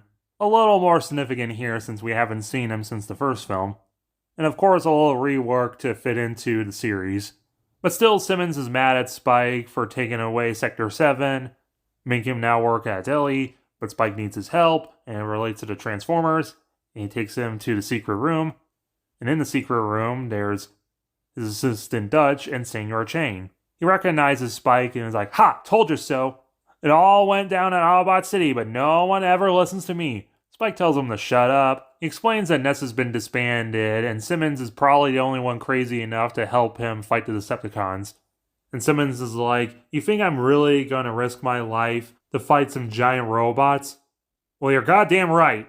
And after 2 weeks of recruiting more people and trying to figure out a plan, Arcee joins the group and tells them that a space bridge is being built in Chicago, and the Decepticons are using it as a way to teleport humans to enslave them on Cybertron. Chip realizes that means the Atlantis might be near Chicago then. So the plan is they're going to destroy the space bridge, try and liberate Chicago, something profit. Simmons thinks it's kind of dumb, but with no better plan, they grab the guys. Iridescence by Linkin Park plays as they head to Chicago, which is being torn up by Decepticons. Humans are being gathered and equipped with oxygen tank things, which break down questions, but Shockwave says, well, this is because the last group they sent to Cybertron didn't survive. And Megatron's there, and he's been upgraded, but he still can't shake all those flowers caused by him. The humans make it to Chicago, and they're like, alright man, this is what we planned for. Then they get immediately spotted by a Viacon, and even with their Cybertronian weapons, it takes a lot of hits before it gets downed. And then another one appears, and they start freaking out, but then it mysteriously gets shot, and then from the back, Optimus appears. Spike is confused. Optimus says it was all just a trick to psych out the Decepticons to think they were all dead. No one was on the spaceship. And then the ground bridge starts test firing, and come up with a new plan. The humans are going to continue their plan and try to liberate the space bridge, now with the Autobots' help. And Wheeljack states that a group of them are going to try and get into the Atlantis somehow, which Chip comedically says, why didn't we think of that? And Sideswipe states, well, because you're not as smart as Jackie. Prime combines with Jetfire and goes off, and there's a lot of fighting, and humans are right behind them. Jetfire and Optimus decide to try and lead the Jet Viacons away from the humans. Shockwave realizes what's going on and tells Breakdown and the Viacons to continue their work as he ground bridges back onto the Atlantis. Breakdown says he'll alert the others and drives away and leaves the Viacons to be blown apart by the humans. The humans make it into the ground bridge and start questioning, alright, how we turn this off? And Arcee says, you don't, you get in it. And he transforms his mechanical hand into a blaster and points it at them. And Spike's like, what the hell? And Arcee says, look, the Cybertronians are our mechanical gods. We owe it to them to save their planet. They're far more advanced than we were ever before their arrival. So we owe it to them to be their slaves. This is why I helped Laserbeak hacking Metroplex's security and send all the power to the Atlantis. Then Ken John pulls some pistols out of his pants and says, think again, mechanical Uncle Tom. And then Dutch starts freaking out and starts pointing a gun at both of them. And Arcee is like, we got a little Mexican standoff. And Ken John's like, what, just because I speak Spanish you think I'm Filipino? Spike tries getting closer to the control panel, but then Arcee pulls out another gun. Back with the Autobots, Brawn gets taken out. Then Cup and Sideswipe end up capturing a Viacon ship and actually docking with the Atlantis. But then Sideswipe takes the wheels from Cup and purposely starts crashing and blasting the hangar. And over comms, he purposely does a fake robot accent and says, hello Viacons, my ship is haywired, I need assistance. A lot of the Viacons actually believe him and go to the hangar to help him, just for Sideswipe and Cup to sneak off and the ship explodes. And Cup says he can't believe that actually worked.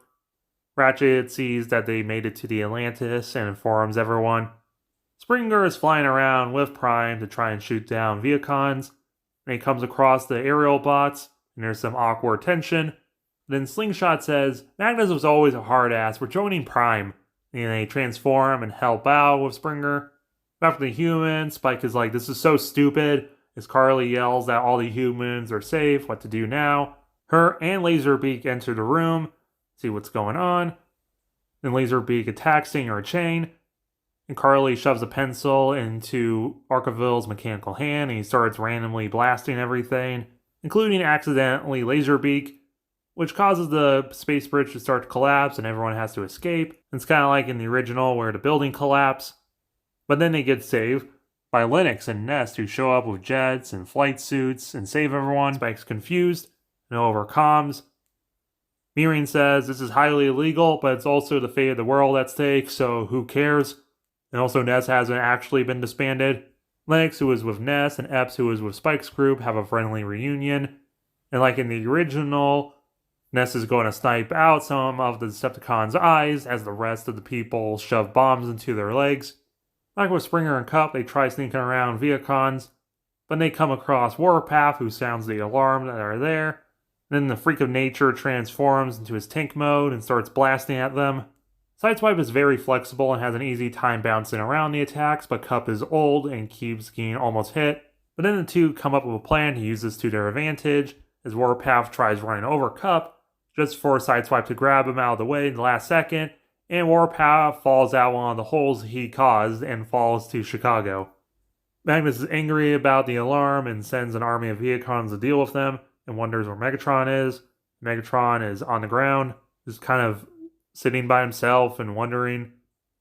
And Carly comes across him and wonders what he's thinking, and we sort of get a similar scene to the original. And then we get a reprise of Iridescence by Linkin Park. But basically, Carly just makes Megatron say what he feels, and Megatron feels he sees himself in Magnus, a young soldier with bright ideas, but all this is corrupting him. And it happened to Megatron as well, and he hates it. And he hates what the Decepticons have become, and he hates himself, and he rips off his logo and starts smashing it into the wall of the building he's laying against, as he continues screaming about how much he hates how his ideals were corrupted by himself and how many bots died because of them, and how much he wanted freedom for his people only became a tyrant. Starscream finds him, and he alerts Megatron that the battle's starting to turn and they need to board the Atlantis.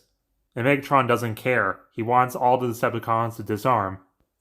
And Starscream says, why? We have the Atlantis. All we need to do is regroup and blast this place into scrap. Enough! He takes the Autobot logo off of Brawn. Megatron has a similar scene to IDW. He explains that once this symbol was a representation of oppression, the corrupt primes and corrupt senators force us to follow our functions, to live and die according to our class, to serve. We stood against them, and in retaliation, they twisted us to unfeeling creatures. It took me until now to realize my actions caused the destruction of many. I'm no better than bots like Zeta Prime. My life has been dedicated to fight this badge, but no more. As of today, I'm a different person. If I can change, so can you and the rest of our kind. You've clearly been traumatized, Master. A good power down and a stroll around the smelting pit will put you back in touch with your inner warlord. The Decepticons are no more, and that is final. All this was like broadcast over comm, and many of them agree with Megatron and continue to follow him. But a lot of them think that Megatron has gone mad. So Starscream transforms to go alert Magnus. Starscream tries to tell Magnus, but he's already heard, so he goes over comms, saying that Megatron has fallen to madness and anyone working with him shall be executed as a traitor. Then he lets loose some of Shockwave's weird experiments to attack Carly, and one of them kills Leadfoot.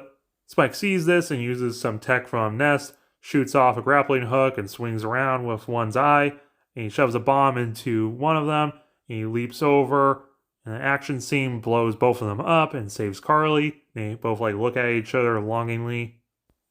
A lot of the Megatron loyalists help out the Autobots. Optimus returns to the scene of the fight. Shockwave continues to blast out Magnus's message, as Magnus says to divert all power to main cannon, and Knockout hears Megatron's message and sees Sideswipe and Cup moving, and then he has a Cowardly Lion moment and jumps out the window. Shockwave sees them and attacks, kind of similar to before Warpath with Shockwave being really slow, and ultimately ends with Sideswipe dropkicking Shockwave into the controls as the cannon is loading up and almost fires, and then it backfires, blowing up most of the Atlantis and causing it to crash into Chicago. Most of it was vaporized from the blast, but a lot of it did crash into the city, causing a massive dust cloud. Arcee sees it and yells out for Sideswipe. But luckily, Sideswipe and Cup parachuted out of the ship. Humans all gather, but then Arkeville returns, and him and Spike get into a fight. And Arkeville says, "Our lives are owed and dedicated to the mechanical gods. What do you think you are, some kind of hero?" And Spike says, "Nah, I'm just a human." And he kicks him into some water, and he starts electrocuting a little from his hand, and he gets crushed by some debris. Magnus and Shockwave pull themselves out of the rubble. Jetfire Optimus takes on Magnus, similar to how he did with Sentinel in the original. As a lot of the familiar Autobots take on Shockwave, he actually does put up a decent fight, and Magnus rips Jetfire off of Optimus, causing their connection to fail and them have temporary paralysis, and Sentinel smacks him around and nearly kills Optimus. But then Megatron runs in and beats the tar out of Magnus. He actually helps Optimus up. Meanwhile, Shockwave gets knocked down by Mixmaster turning into turret mode, and a lot of the familiar Decepticons attack him. But then Megatron and Optimus yell for ceasefire. And all the characters gather around and hear the two speech, basically stating that the Transformers have been at war for millions of years, and look at what they got them. Their homes destroyed, their people can no longer produce anything but sparkless people, and now we brought destruction onto this world. The golden era of Cybertron was when the two factions worked together. We need to get back to that time period. We need to come together as one people to save this world from what happened to Cybertron. During this, Magnus escapes into the river. A lot of people are hesitant about this new union, but they're hopeful because Optimus is supporting it. Then we get a montage of an ending. Spike and Carly kiss. Chip gets Arkeville's old job. Spike reunites with his family, and they say they were stuck in France for all this time, eating nothing but snails, which look and taste like Canadian goose poop. Lennox is promoted to being Miriam's right-hand man. Simmons is given a job at Nest, and writes a best-selling book about the Battle of Chicago. Base Metroplex is repaired. Megatron looks over all the flowers planted because of him, and he's still remorseful about it. Helps out setting up a new memorial to the people lost because of Ultra Magnus's actions. Meanwhile, Magnus and some Decepticons regroup, better than warned, as we get Megatron giving a monologue at the end. "You talk as if you've been acquitted. You haven't. You've just postponed the verdict." "But I don't want to be acquitted. I want to make amends. Listen, 4 million years ago I decided to change how we lived. I resorted to force, only when I realized that the system had been engineered to withstand every other form of dissent. In the end, yes, I went too far. I broke the planet. And that, Optimus, is why I owe it to you. To everyone. I do not deny that I am the founder of the Decepticon movement. I started it, and I am about to finish it. I hereby renounce Decepticonism and its offshoots, and denounce all those who continue to fight in its name. There is nothing intrinsically special about our race, nothing that lifts us above non-mechanical species. We were wrong to assert ourselves. And to all those who follow me, I say this: do not expect guidance or wisdom or answers. I have none. I never did. To those Decepticons still out there, I give one final order. Stand down. Discard your weapons tear off your badges and stand down. Free yourselves from the shackles of a flawed philosophy and move on. Then the credits play What I've Done by Linkin Park. Very appropriate for Megatron. Then in a post-credits scene, we see the spot where Atlantis used to be start lighting up and screaming, setting up again the real terror from beneath. Age of Extinction, another take. We open with our typical Optimus monologue, talk about after the destruction of Chicago and the end of the Autobot Decepticon War. The Decepticons who surrendered, including Megatron, have been trying to repent for what they did by repairing Chicago. We see Breakdown, and nowadays he's going by Prowl, and there are still Transformers coming to Earth, such as Hot Rod, who used to be Rodimus Prime, who does not have a pointless French accent, former Decepticon Drift, former Decepticon Windblade, Bulkhead, and Trax. But many of the citizens are very upset about this because the Decepticons, took over for a month in the last film and completely leveled Chicago. So public opinion on all Transformers has started to turn. But Optimus is hopeful that eventually the public will start to turn back and not hate the Decepticons for what they did in the past, and hopefully we can grow a better future. Then we cut to a bunch of protesting around Chicago, and the Stunticons of all cons are trying to calm it down, but it's not really working. And a bunch of kids from the crowd don't really care, they're just here because their parents are, and they sneak into Chicago to steal some souvenirs. They come across a Viacon ship from the last film. Oh no, 2 Viacons emerge from it, still alive, and they attack the kids.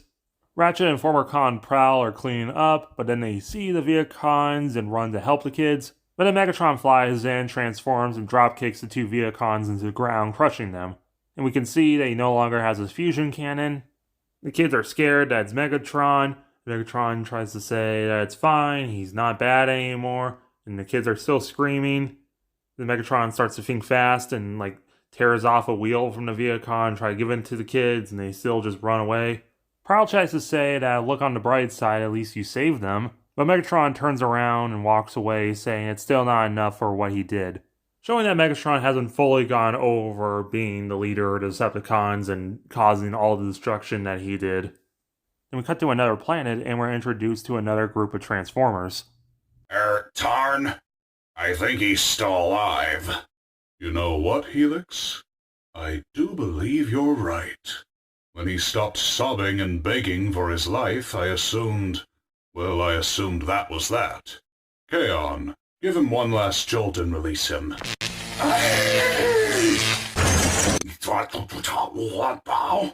That, Voss, is the saddest sound of all. The sound of a transformation cog grinding to a halt. But don't worry, I'll play some music to take his mind off the paralysis. Tarn apologizes to Black Shadow about Vosk. He only speaks Old Cybertronian rather than New Cybertronian. He's a bit of a linguistic puritist. Old Cybertronian sounds like gibberish, but in reality it's actually Welsh, mixed with old computer sounds. Black Shadow is still confused as to what's going on and who they are, which Tarn explains that they're the DJD, the Decepticon Justice Division. Our job is to hunt down any Decepticons who, by their action or inactions, have frustrated the realization of Megatron's goals, and introduce them to a world of unremitting pain. I'd have thought that was obvious, but take to heart. If word of your preposterously gruesome demise reaches just one hesitant Decepticon and terrifies him into staying the course, then all the pain you've suffered would have been worth it. But the war's over. But the war's what? The war's over? Oh, Black Shadow. That's sweet, but the war won't be over until Megatron says so.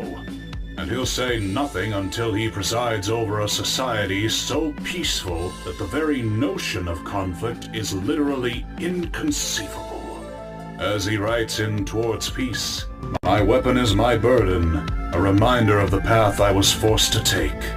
When the word weapon is emptied of meaning, when the rejection of my burden is of significance to no one other than myself, only then shall I remove it from my arm. Because only then will I have earned the right to rid myself of my burden. I could go on, but listen. Have you not noticed? I've stopped the music. Is that significant? Why, yes. Yes, it is. You're thinking, I've seen what the other four can do, but their leader, with his fine music and his literary quotations and his double fusion cannon, what makes him so special? Here's the thing. They say I can talk people to death. Weaponized conversation, they say. Maybe so, they say. But you can modulate the timbre of your voice so that it falls into step with the pulse of the listener's spark. By gradually lowering your voice, they say you can coax the spark into giving up. That's what they say. What do you say? I'm so sorry. Bored now. Who's next on the list? The others talk amongst themselves as Tarn takes the badge off of Black Shadow's parts and sticks it to himself. A thing that all the DJD will do. Showing no matter who you are, Autobot, Decepticon, Elite Guard, what, you're always subject to being judged in the code of Decepticons. Then Tesserus picks up a message and tells Tarn. It turns out to be the message from the end of the last movie by Megatron. It's Megatron, Commander. He's defected. I am the founder of the Decepticon movement. I started it, and I am about to finish it. I hereby renounce Decepticonism and its offshoots, and denounce all those who continue to fight in its name. There is nothing intrinsically special about our race. Nothing that lifts us above non-mechanical species. We were wrong to assert ourselves. And to all those who follow me, I say this. Do not expect guidance, or wisdom, or answers. I have none. I never did. To those Decepticons still out there, I give one final order. Stand down. Discard your weapons. Tear off your badges. And stand down. The Decepticons are over. The war is over. Free yourself from the shackles of a flawed philosophy and move on. Keon, meet me in the fueling chamber. Then it cuts a year later, it's 2014. We see what we think is Nest setting up around a river. We actually remember to fill out all the green screens on these screens. We think they're going to attack a Decepticon who's hiding out in a boat. But what? Who's this? Cemetery Wind? And it's not a Decepticon on a boat, it's Ratchet who's helping the Decepticon scrap it. Ratchet just thinks they're Nest helping out. But what? They start shooting at him and blowing him up, and they have lasers, and he's like, what? And he tries escaping. But before he can open a ground bridge, he gets blown off the way. They surround him, and he tries screaming that he's an Autobot. But one of them, James Savoy, says, doesn't really matter after what happened in Chicago. And they manage to actually execute Ratchet. Then we cut to the GJD ship, the Peaceful Tyranny, on their course to Earth. And Helix tells Kaon that he's concerned that Tarn hasn't been out of his chamber for a year. We see Tarn in his healing chamber, and we cut into his head, and he's just thinking to himself how the DJD are kind of now irrelevant since the war's over. He doesn't know what to do anymore. And then he hears a deep voice saying that he can be an assistant. Tarn is confused, and the world around him just kind of shifts, and he sees Unicron. Unicron introduces himself to Tarn, and he's like freaking out. Unicron says he needs Tarn to be his champion to awaken his knights, as well as he feels the presence of Primus. So he needs Tarn and his crew to destroy the wielder of the 13's powers, Optimus Prime. On one hand, that would mean that Tarn has to side with his people's equivalent of the devil, but now this means he actually has something to do. He has a purpose again.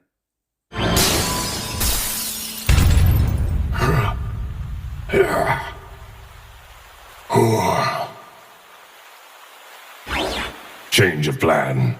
We cut to base Metroplex, and at this point it's just become a city, even for humans. And we see Spike and Carly goes to work, and Spike is full dad mode with their year-old son Daniel. Spike decides to visit Chip, who's giving a little tour to labs to a bunch of kids, showing them how they've been combining transform technology so they can turn one thing into another thing, just like them. The kids are kind of out of it and don't care anymore. Chip sighs and says, "Do you want to visit the actual Transformers?" And all the kids start getting happy and start clapping their hands, and Spike joins in comically. We see a bunch of Transformers training, and Bumblebee and Spike have a reunion as the kids are introduced to the new Transformers. Rodimus says he used to be just like B, a young new model that didn't know about the world, and he was forced into leadership. So he's actually kind of glad to get a demotion here on Earth. The tracks with the voice of Steve Buscemi jokes that he's glad as well, and Windblade tells him to shut up. Drift tries to give them a haiku, which Bulkhead doesn't really understand. Spike notices that Ratchet is missing, and Bumblebee says, "Well, that's the thing, we've all been trying to figure that out." He was helping out with the ex-cons in Chicago, and he never reported since last night.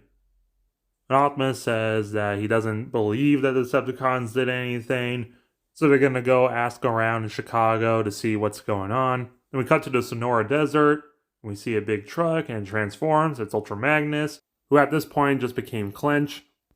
Magnus, since his defeat in Chicago, has become the gas mask faced tyrant over the remaining Decepticons who didn't defect to the Autobots, and he controls the energon supply to them. But it's also kind of sad because they don't really have much at base Trypticon, and all Decepticons are fighting each other for just a little bit of energon. Warpath transforms into a Hiss tank and fires at them to calm down and single file for their energon. Just one of them falls over and dies from lack of energon, and they don't have that many Viacons left. And none of the cons even care that Overload just died. They just kind of walk over him to get the energon from Magnus. And we see Blitzwing just shake his head in disapproval. We see Starscream and Slipstream talking to each other. Wait! Isn't it obvious? Teslar's on his way out, and when he goes down, his most loyal soldiers are taking the plunge with him. But it doesn't have to be that way! Not for us! You really want to form a secret alliance with me? Maybe. Now, let's discuss a little passion project of mine. They transform and fly off to a secret base. At the secret base, we see Ratchet's body being upgraded, kind of looking like Autobot Spike. You see a bunch of humans hooking him up to power cables.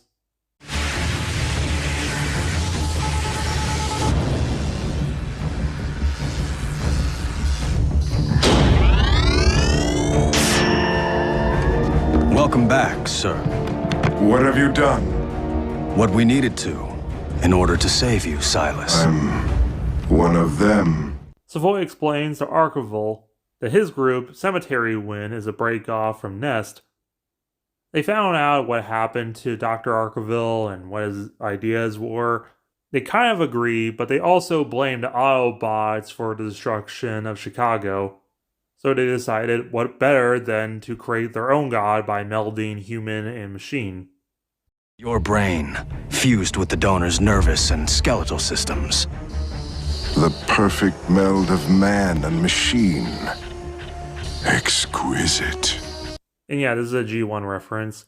And he complains about the colors as the two Seekers arrive, but before they enter with their human pilot projections, and Starscream is super over the top. And Starscream tries to plead with Arceville that they still need their help, because the Autobots taken over the Decepticons and they're starving, and Arceville decides to help out the Decepticons again. Meanwhile, the Peaceful Tyranny finally arrives, and the DJED decide to split up, with Voss going to find the Knights of Unicron, and the rest going to Earth. And we get the scene of Kaon and Helix, the same as Shatter and Dropkick from Bumblebee, of course slightly reworked to fit in.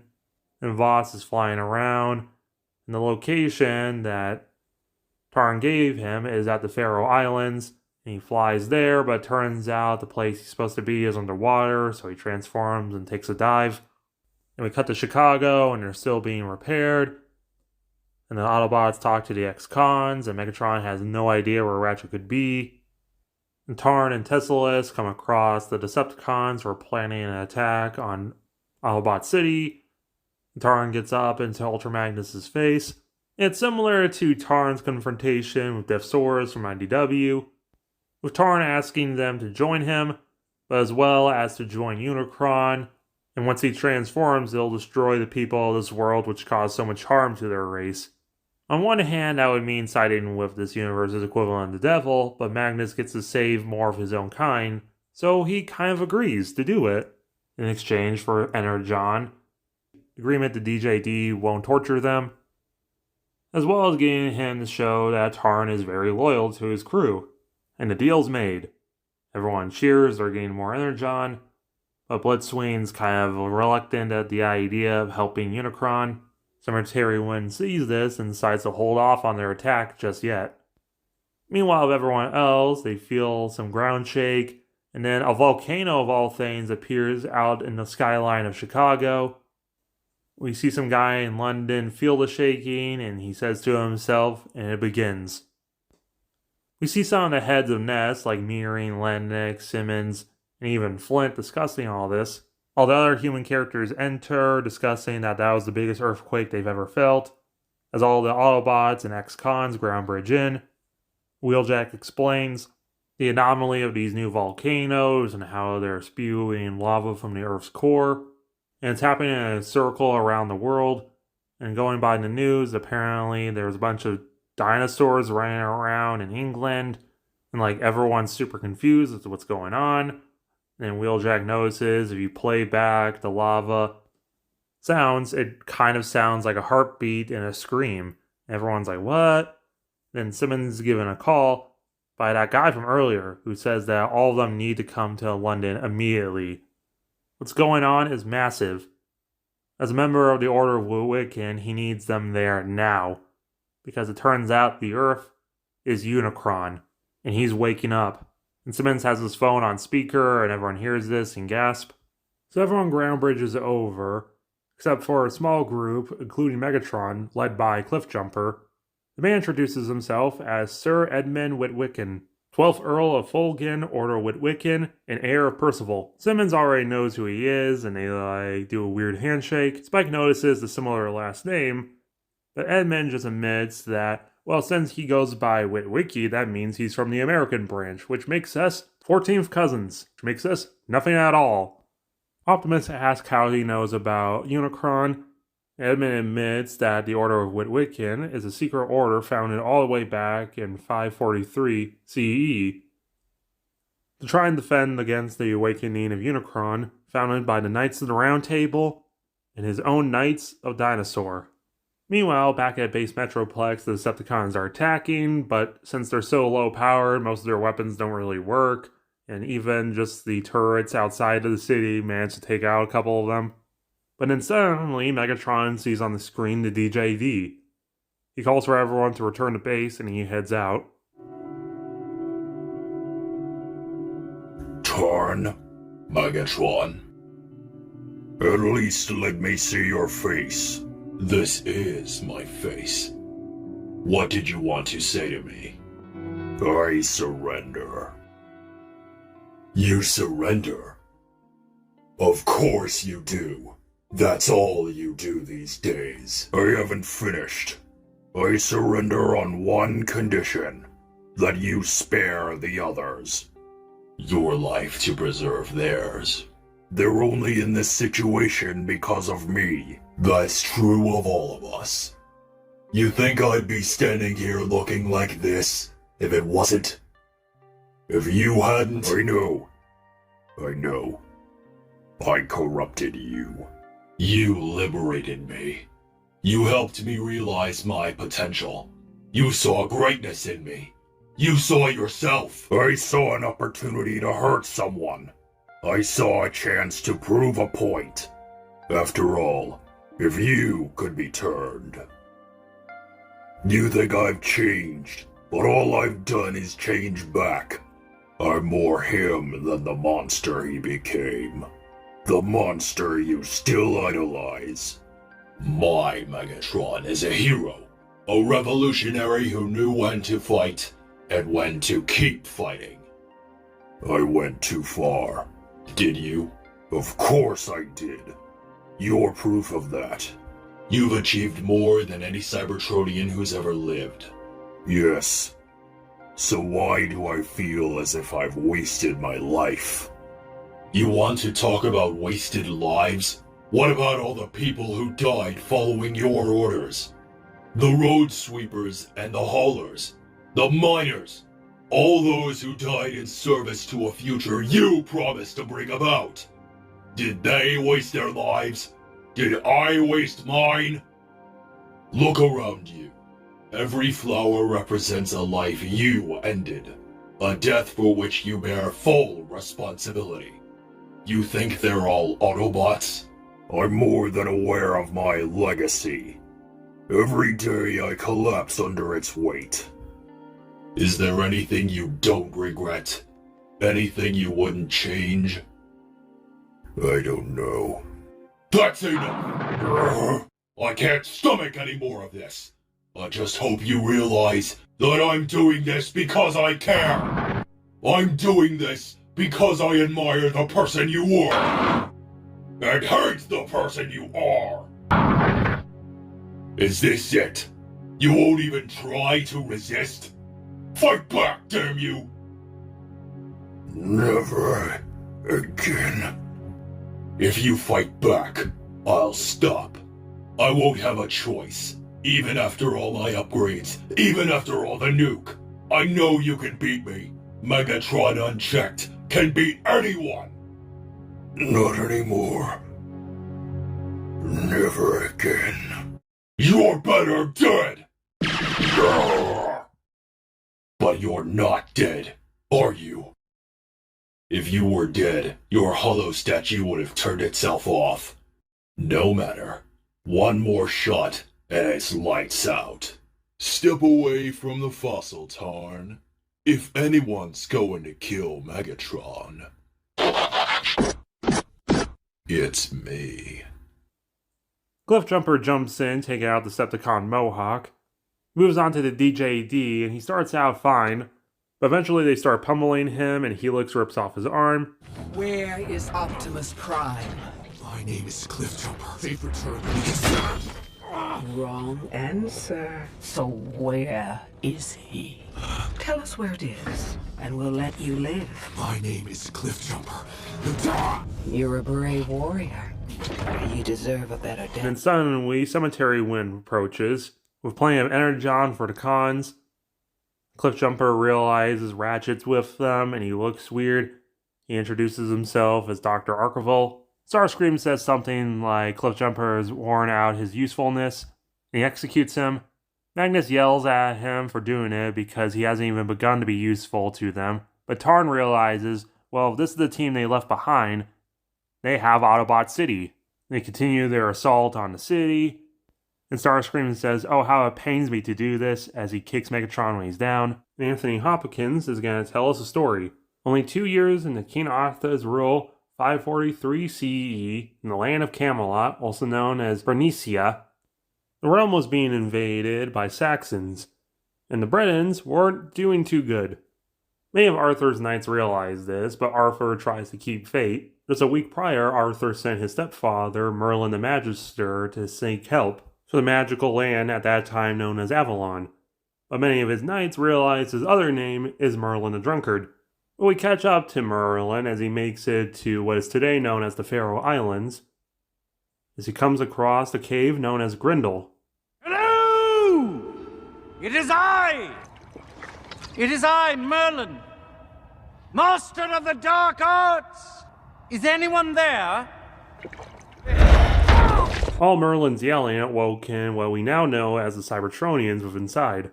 Merlin tries pleading with the Cybertronian known as Grimlock for help, and Grimlock speaking Old Cybertronian, which we remember is actually Welsh, and technically Merlin should also be speaking it, but movies, so he gets to speak English and the audience can be left in the dark for what Grimlock is saying. But essentially, Grimlock says go away. Last time they tried helping anyone, it was a big lie.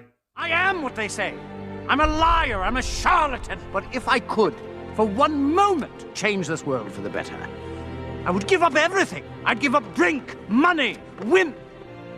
Look, we Britons are in a desperate fight. Good men will die without your help. Women, children. I beg of you. Grimlock meets with the rest of their companions. There's some discussion, and they decide to combine into Computron and let Merlin ride upon them as they head to the battle, which the Britons are still not doing too great. The Knights try holding the line, but Percival is the first one to break and say, "Retreat! Run away! Run away!" But Lancelot says, "Look to the sky! Merlin arrives with great Drake."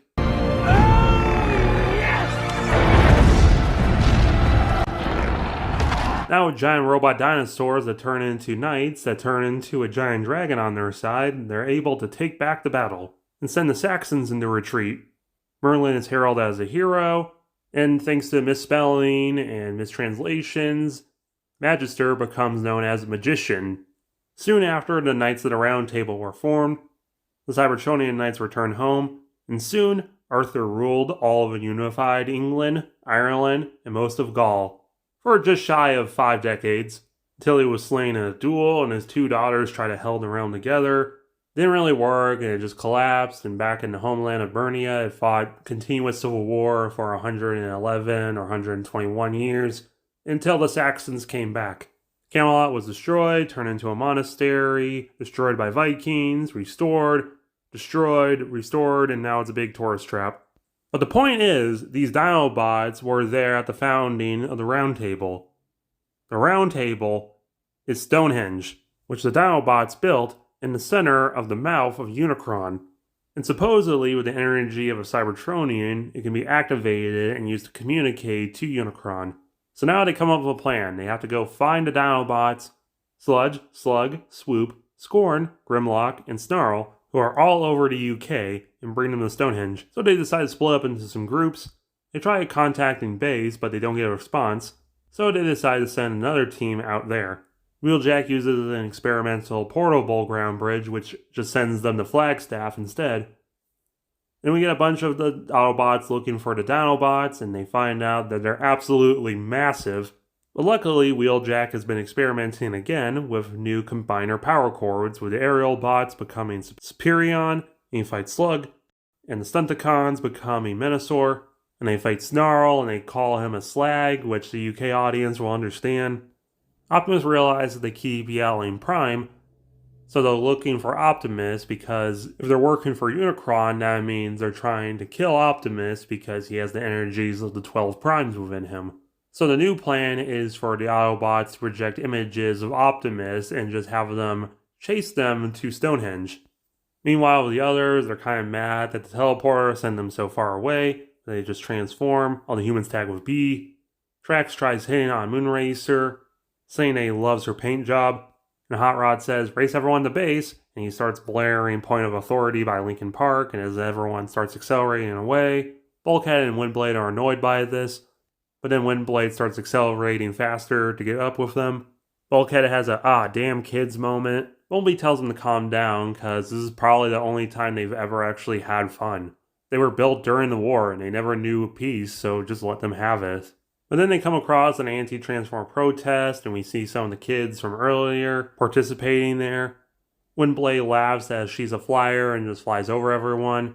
Hot Rod yells out "damn," and Drax is like, "Alright guys, just play cool." And they activate their driver holograms, and despite Drax being played by Steve Buscemi, he projects himself to look like Raoul from G1. They're trying to act all casual stuff like, "Oh, it's just alright, we're just passing through, we're not robots in disguise." Arcee thinks Drax looks ridiculous, and Drax is like, "Whatever, I think I look good." And Moonracer agrees. With Windblade, she picks up some video from the base, and she shares it with everyone. It always ends the same way. After the torture, I rouse them with a spot of music, and then whisper them to death. That's the routine. That's what people have come to expect. As Voss used to say, the Empyrean Suite, the fourth movement. It's become our leitmotif, or as Helix calls it, our theme song. It's said to have been composed by Eucryphia to celebrate Prima's Citadel of Light. An ode to the Grand Duchies of Cybertron? A paean to the 13 tribes? Still, as Megatron once said to me, even the most debauched and fatuous society can, on occasion, produce something beautiful. Is it beautiful? I used to think so. These days it barely registers. I've played it to death. Enjoying the music. Everyone's like freaking out, what? As they recognize it's Chromia being tortured. And we see the rest of the people at the base are getting tortured, including Megatron. And they decide to share this with everyone in England. And Lugnut sees that Megatron's being tortured and immediately transforms and flies out to try and rescue him, not realizing that he's in England and base Metroplex is in Arizona, so that's going to be a 14-hour flight, if not more. Optimus questions how did they get in, and Arkeville arrives saying it's all thanks to him. And Optimus is freaking out, Ratchet, how could you? And he explains that he's no longer Ratchet, he's Dr. Arkeville, but thanks to his new body, he was able to get into the base now with his shared memories with Ratchet to deactivate the shields and defense systems to get everyone in, with only a few casualties on both sides. And we see Cliffjumper getting melted down. We see all the rest of the Decepticons like laughing that they're in the base, except for Blitzwing, who's just kind of ashamed to be here and walks out of the room. Magnus says that Optimus is selfish for having the power of the 13 within him and refusing to use it to remake the Cosmic Cube and go home and save their people. This is why him and the DJD are going to allow Unicron to awaken and destroy this world, and hopefully you'll actually come to your senses and use your powers for what's right. With Hot Rod questioning who the DJD are, and they cut to Megatron on the torture rack explaining that they were created by him, the Decepticon Justice Division, to hunt down any and all Cybertronians, Decepticon, Autobot, whatever, who are trying to go even the most slightly against his old ideologies. Taking code names from the first 5 cities on Cybertron to side with him during the Great War's opening years. A little propriety, please. Surely even the most boorish Decepticon knows that it's rude to talk with your mouth full. He is alive, Helix, which means you lost your bet. Put his brain back where you found it so he and I can chat. Impressive. Normally, if someone wakes up with his brain in his mouth and sees the people who put it there still standing in front of him, his first instinct is to start chewing. Is there anything you'd like to say before I kill you? Too theatrical? Probably. Take it off! What? Your mask! Take it off! Let me see you. You're a coward, Tarn. All you do is hide. Your real name? Your real face? What exactly are you hiding from? He is not the first to catch me off guard, nor the first to ask me to remove my mask. I don't wear this mask to hide my identity. I don't wear it to unsettle my victims, and I don't wear it in honor of our founder. I wear it for times like this, when I decide against talking someone to death. I wear it so that when I allow the others to have their way with you, and I give them free rein to indulge themselves, no one notices when I close my eyes. Then Helix cuts her in half. Vox takes off his face and jabs into Jolt's face. Everyone but Megatron are executed and their badges are taken. Bumblebee drops off the humans and no time to waste jumps through the front of the building with everyone else except Moonracer, who stays behind to guard the humans, but then Spike runs off to join the rest. Bulkhead basically pulls a fire alarm to try and get everyone out, but then a bunch of cemetery wind guys start shooting at them. Trax tries shooting in the air to get everyone to escape faster as Hot Rod uses his gravity gun to stop the cemetery wind guys. Blitzwing approaches them saying, "Hold it, I'm on your side." No one really trusts him, and they all aim their weapons at him. Blitzwing tries pleading. They realize that Decepticons are all flawed, especially the DJD, who are doing unspeakable acts, especially siding with Unicron. They still don't really buy in. Bulkhead very nearly starts shooting, but then Spike runs in and say, hey, if he's willing to actually say this stuff, then he probably actually means it. Why wouldn't he just start blasting us and bring everyone else out here to fight? And we see Steeljaw The Wrecker's dog, who escaped all of this, walk up to Blitzwing and start just licking his leg. They decide to believe him for now, and they continue. They have to fight off some of the lasers inside, and Spike grabs a blaster. Meanwhile, the others, Sideswipe has Crosshair's line from the original, saying that he hates being the underdog in this situation. Underdog sucks. But Prime says to settle down as the Dinobots approach, and he tries pleading with them, and Scorn tries attacking, but Sludge holds him back, saying, "Me, Sludge, apologize. Unicron own we Dinobots." Grimlock tries saying, "Me, Grimlock owned by no Unicron, me, Grimlock King," but then he starts feeling intense pain along with the rest, and they start just kind of collapsing.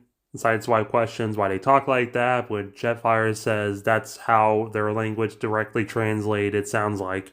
Optimus tries saying why must they serve Unicron, and Swoop, the most well-spoken of them, tries explaining.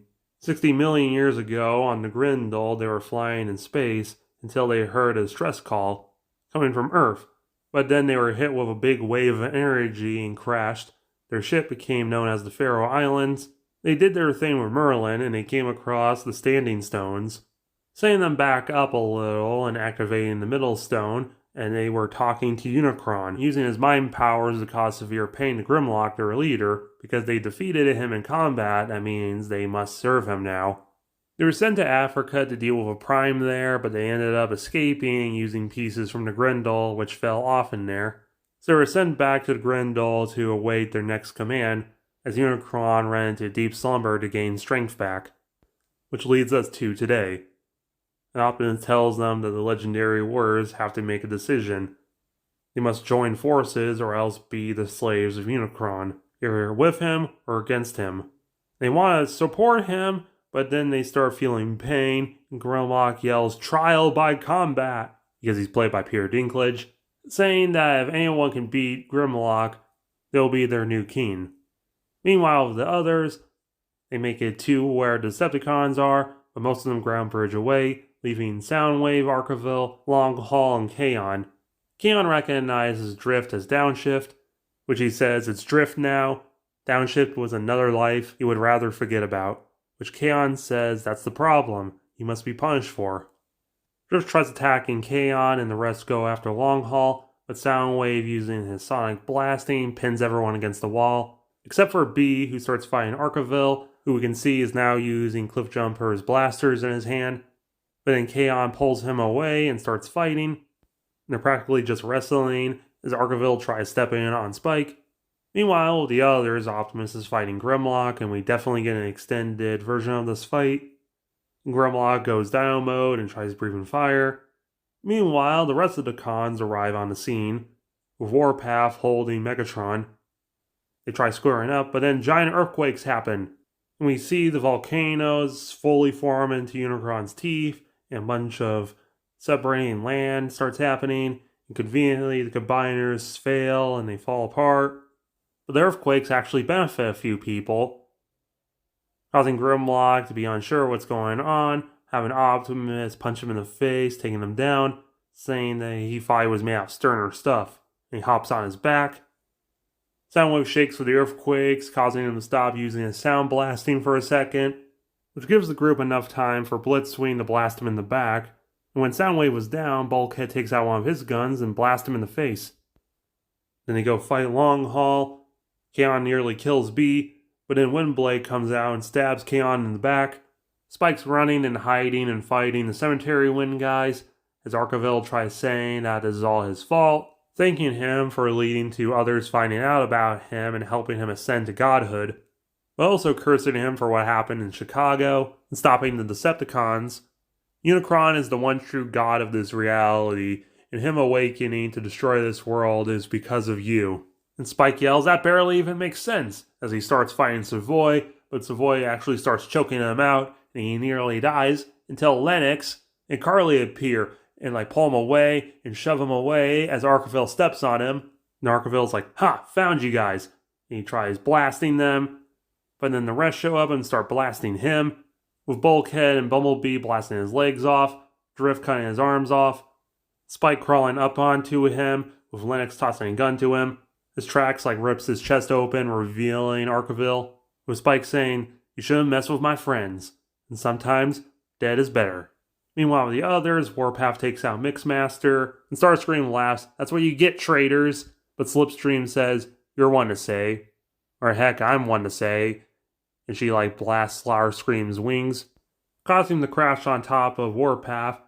He tosses Starscream off, just as he gets squashed by Slug. Optimus on Grimlock tells Magnus, "On this day, one shall stand and one shall fall." They start fighting, and Magnus gets his arm bit off. And Optimus jumps off, and him and Jetfire start beating up Magnus. And Grimlock goes for Tarn and starts pummeling him. Leo 1, Sideswipe, and Springer are fighting Voss. And they actually manage to KO him. Tutsaurus takes out Stratosphere's legs, easily tosses Cup into Wheeljack, and yells that someone give him a real fight. But then Megatron yells out, "Enough!" I won. Finally, after 5 million years of fighting myself, I'd won. I was prepared to accept my fate. I was at peace. I was happy. And then you came along and ruined everything! Mark this day, Tarn. It's the day the dream dies. I'm shutting you down. Voss! He grabs Voss and says that he was the one who taught Tarn how to speak someone's spark to death. No, not Voss. Not anymore. Today, you die by your birth names. Starting with you. Forestalk. Scissorsaw. Crucible. Please, be reasonable. Megatron replies with, "Reasonable? That's rich. You're the bot who continued my ideology despite me personally denouncing it. You're the bot who continued torturing and killing people despite the war being over by my own admission. And you decided to side with Unicron because you needed something to do. You like to think you're never wrong. You like to think you're someone. You want everyone to hurt like you? Well, newsflash. I hurt way more than everyone on this planet for what I have done. Well, I forfeit the game." Do it then. Do it! At least I'll die a Decepticon! Oh. Goodbye, Glitch.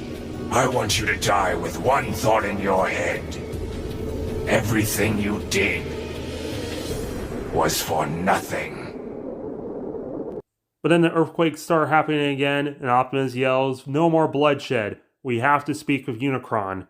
And they activate Stonehenge, and one of the stones becomes Unicron's face. Follower of Primus, Unicron, the Chaos Bringer. And then one of the standing stones becomes Unicron's likeness. I humbly request your ear, Lord Unicron. Everyone's like, "What? What's he doing?" I make this appeal for this planet which you constitute, and the beings who inhabit it. Humankind relies upon you for life. Your resurrection will only result in the destruction of a species which evolved from the seeds of your very greatness. Parasites! They too shall know my wrathful hand. He starts screaming as the standing stone crumbles, and then we see a bunch of lights appear from certain corners of the world, and we see out from space that they form Unicron's rings. Everyone's screaming what to do now, as Optimus sighs and looks at Magnus, saying that you were right. He contacts base to tell everyone to get here, and he talks to Jetfire. Everyone arrives, except for comedically Lugnut, who arrives at Base Metroplex just as everyone's gone. He looks around. Spike is with everyone at Stonehenge with Char the Allspark, and Optimus explains that Magnus was right. My own spark can no longer be separated from the multitude of others within me. That's what you say when someone kicks the...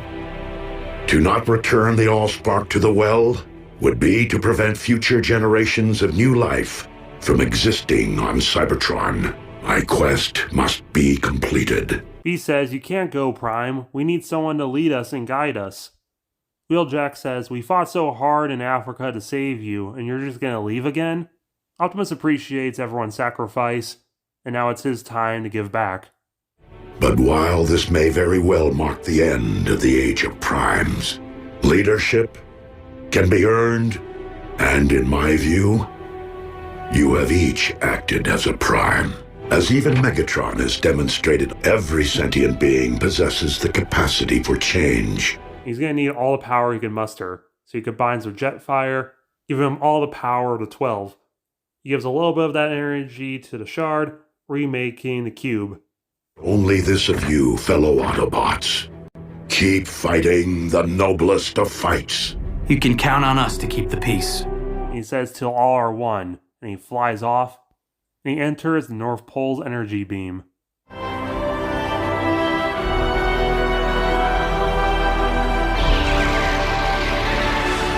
You see Unicron's teeth slowly starting to come together, as You Got the Touch by Stan Bush starts playing, and Unicron realizes what's going on and starts panicking, screaming no, as he slowly gets consumed by blue energy. His rings start fading, his teeth retract back into volcanoes, becoming new mountains all over the world. We see Optimus and Jetfire finally join the 12. We see B with the Cube return to Cybertron, saying, "On this day, the Great War is finally and truly over, and Cybertron lives again." And Cybertron lights up. They create new protoforms. The first 3 Transformers made with sparks in over 300 years are created: Tailgate, Strongarm, and Lightspeed. Even in the cells of Base Metroplex, people are celebrating. Then 4 years later, we see Megatron tending the flowers dedicated to the lives lost due to the DJD, and Carly and Chip are working. When they get an alarm and they hop on B, Wheeljack and Megatron fly through a ground bridge, and we head to Chicago, which is all futuristic, fully repaired by Cybertronians. Computron flies by, everyone else is hanging out in a park, and they meet up. And Spike is with Daniel, and we see the Prez and the Vice President, who makes sense if you follow the timeline, kind of, presenting a memorial to Optimus and Jetfire, who saved the world and the universe. Everyone's like cheering and clapping, and Wheeljack yells, "To all are one!" And everyone starts chanting and clapping. And Simmons says, "Does this mean that Nest no longer needs to exist?" And Marissa says, "Not really. We'll probably just be folded back into Homeland Security." And Simmons says, "Good, because I really don't want to go back to work at my mother's deli. But downside is I don't know if you date coworkers or not." And Miriam just like kisses him. Everyone else is still like cheering and clapping. And we cut to Cybertron, and there's a whole new generation of Transformers celebrating. A unique final part: Transformers Nemesis. We open somewhere in an Andromeda galaxy, and we hear the end speech from the first Transformers film being picked up by the Quintessons, the squid-like Transformer creators. There's only now a handful of them. And hearing Optimus's message makes them mad, especially their leader, the many-faced Judge. Because they would have thought after all this time the Transformers would have just died out. But now they know they're still out there and they want their toys back. And they decide to create something a little deliciously irony. Then we cut to another planet sometime later. We zoom in, it's a Transformer colony and they're all nice and peaceful. Until we see one car driving around, all sinister-like, set to something really cool like moving metal from Acceleracers.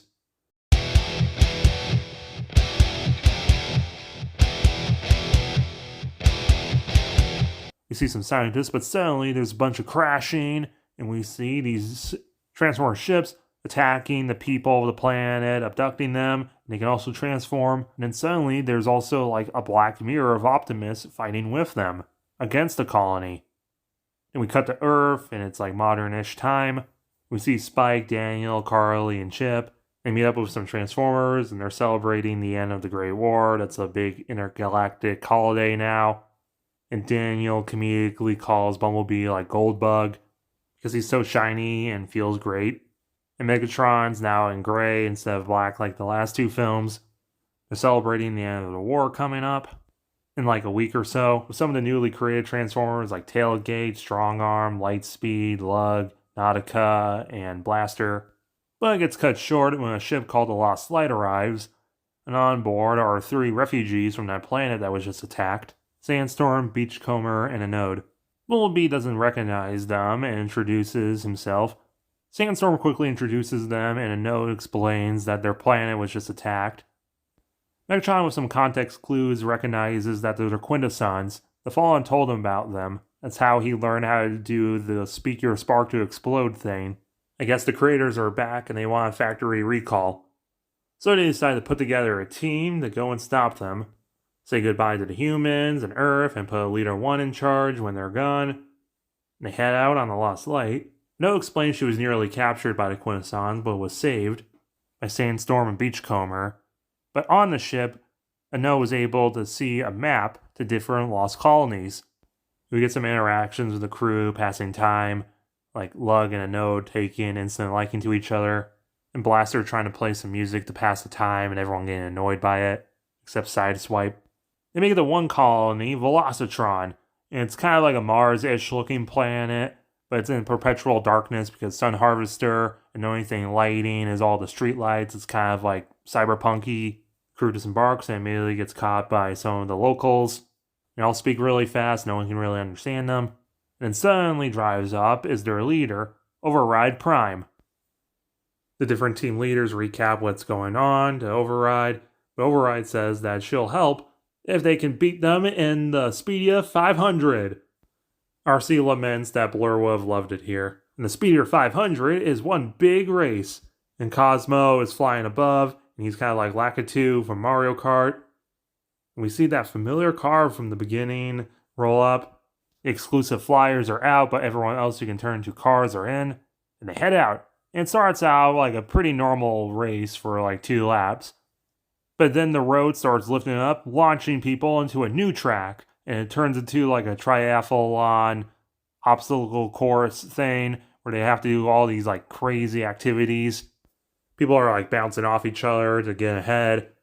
Cosmo's flashing a sign that lets people know they can transform in certain spots and not during other parts. And some people get eliminated for transforming when they're not allowed to. And during all of this, like the background music is Breaking the Habit instrumental from Linkin Park. This goes on for roughly 4 minutes until it's the final lap. And Override is still in the lead. She's the fastest, baby. Close up is that mysterious car, Bumblebee and Hotshot.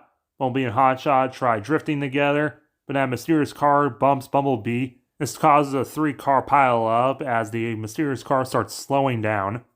Bumblebee gets eliminated for transforming when it was not supposed to. Override and Hot Rod are the last 2 standing, as they get the sign to transform, and it gets to be kind of a tribute to Talladega Nights.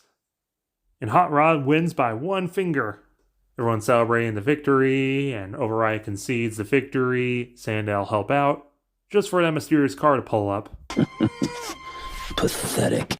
He transforms, his first time on screen, into a Lockdown. His face turns into a cannon and he blasts Cosmo. Everyone's confused, and he's like, call me Lockdown. Autobots, Decepticons, like little children, always fighting. Making a mess out of the universe. Who are you working for? You were built, and your creators want you back. There is one way you survive. The Quintesson ship arrives and sweeps flood the air. Some of them transform and kidnap people. A note screams, why would you help them? And Lockdown's like, we all work for someone.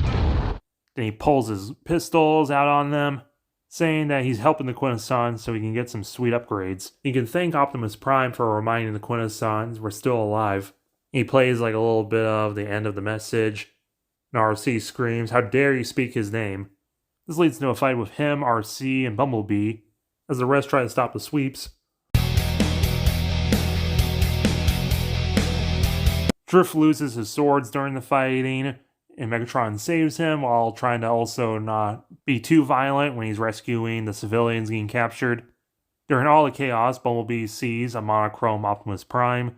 He gets confused, which distracts him enough to get hit by Lockdown and nearly crushed, as Lockdown's using a wire rope, but eventually he makes his escape with a sweep, also taking Cosmo's body with him.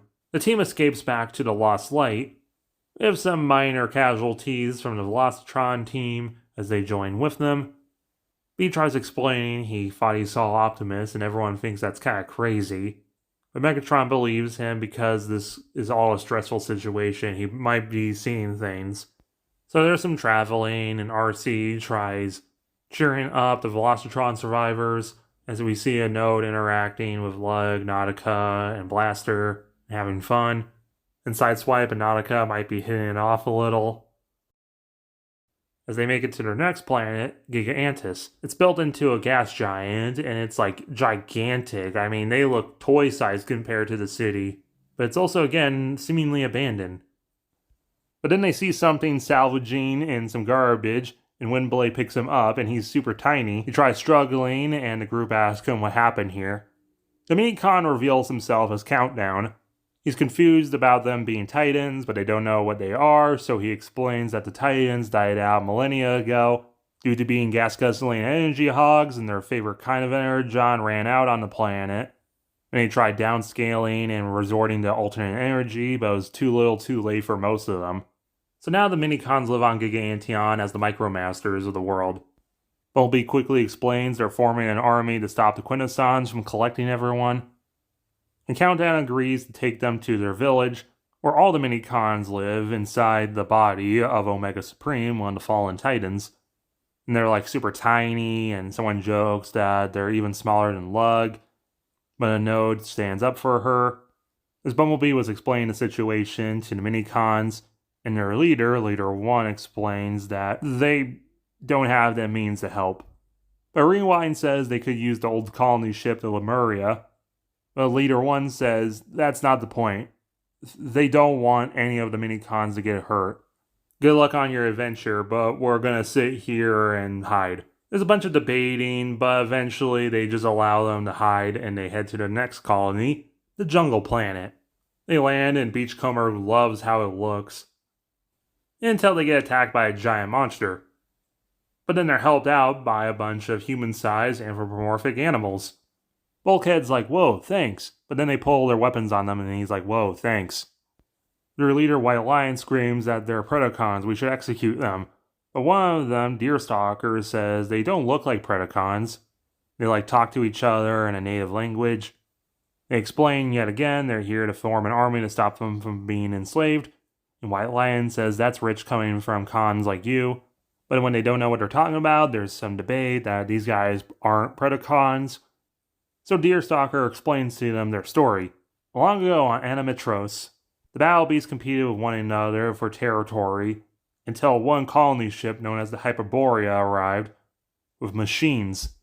The machines called themselves the Predacons, and their leader the Predaking. They've been terrorizing the planet and enslaving the population to produce something they call Enijon to them, with their general Skybite and his army of Sharkticons to round up the citizens. The Predaking lives in a massive castle, which the audience can tell is a sun harvester that never fired because of the Prime Wars, which is why this planet is the only one with life we've seen yet, and also the only one with natural lighting. And it's like right next to a waterfall as a reference to one of the Battle Beast playsets. But then their group is attacked by Skybite and his poetry. The Beast struggle fighting him, but he's a complete joke to the Transformers, who manage to scare him off. And during the action scene, we see the Sharkticons, and it turns out the Battle Beasts have somewhat manipulation over the elements of fire, water, and wood. So now that they know the Autobots are completely on their side, they decide to join forces and head to the palace. There's adventuring, and the Battle Beasts have to ride on top of Nautica's boat form as they cross the ocean. They get attacked by giant monsters, and we see like Blaster repel one with his sonic blasting. They eventually make it to the palace. But during this, we already see Lockdown's made it to the planet, and he's been upgraded. And he's talking with the Predaking and his generals. They refuse to give up the planet to the Quintessons. So Lockdown's like, well, we tried this the easy way. He pulls out Drift's swords, and there's like an epic fight between them all, and we get to see Lockdown take them down with all of his different gadgets. As the rest of the crew arrives, just for them to see the Predaking and his generals get collected, in a certain disturbing way, everyone's kind of horrified, which leads into a fight with them, and some sweeps that arrive, and because Lockdown's kind of exhausted from dealing with the Predacons, he actually loses. It looks like the good guys are going to win, until suddenly that Black Optimus appears. Everyone's like shocked, what? Bumblebee was right, what's going on? He starts attacking the beast, and Bumblebee... Brian! Brian, stop!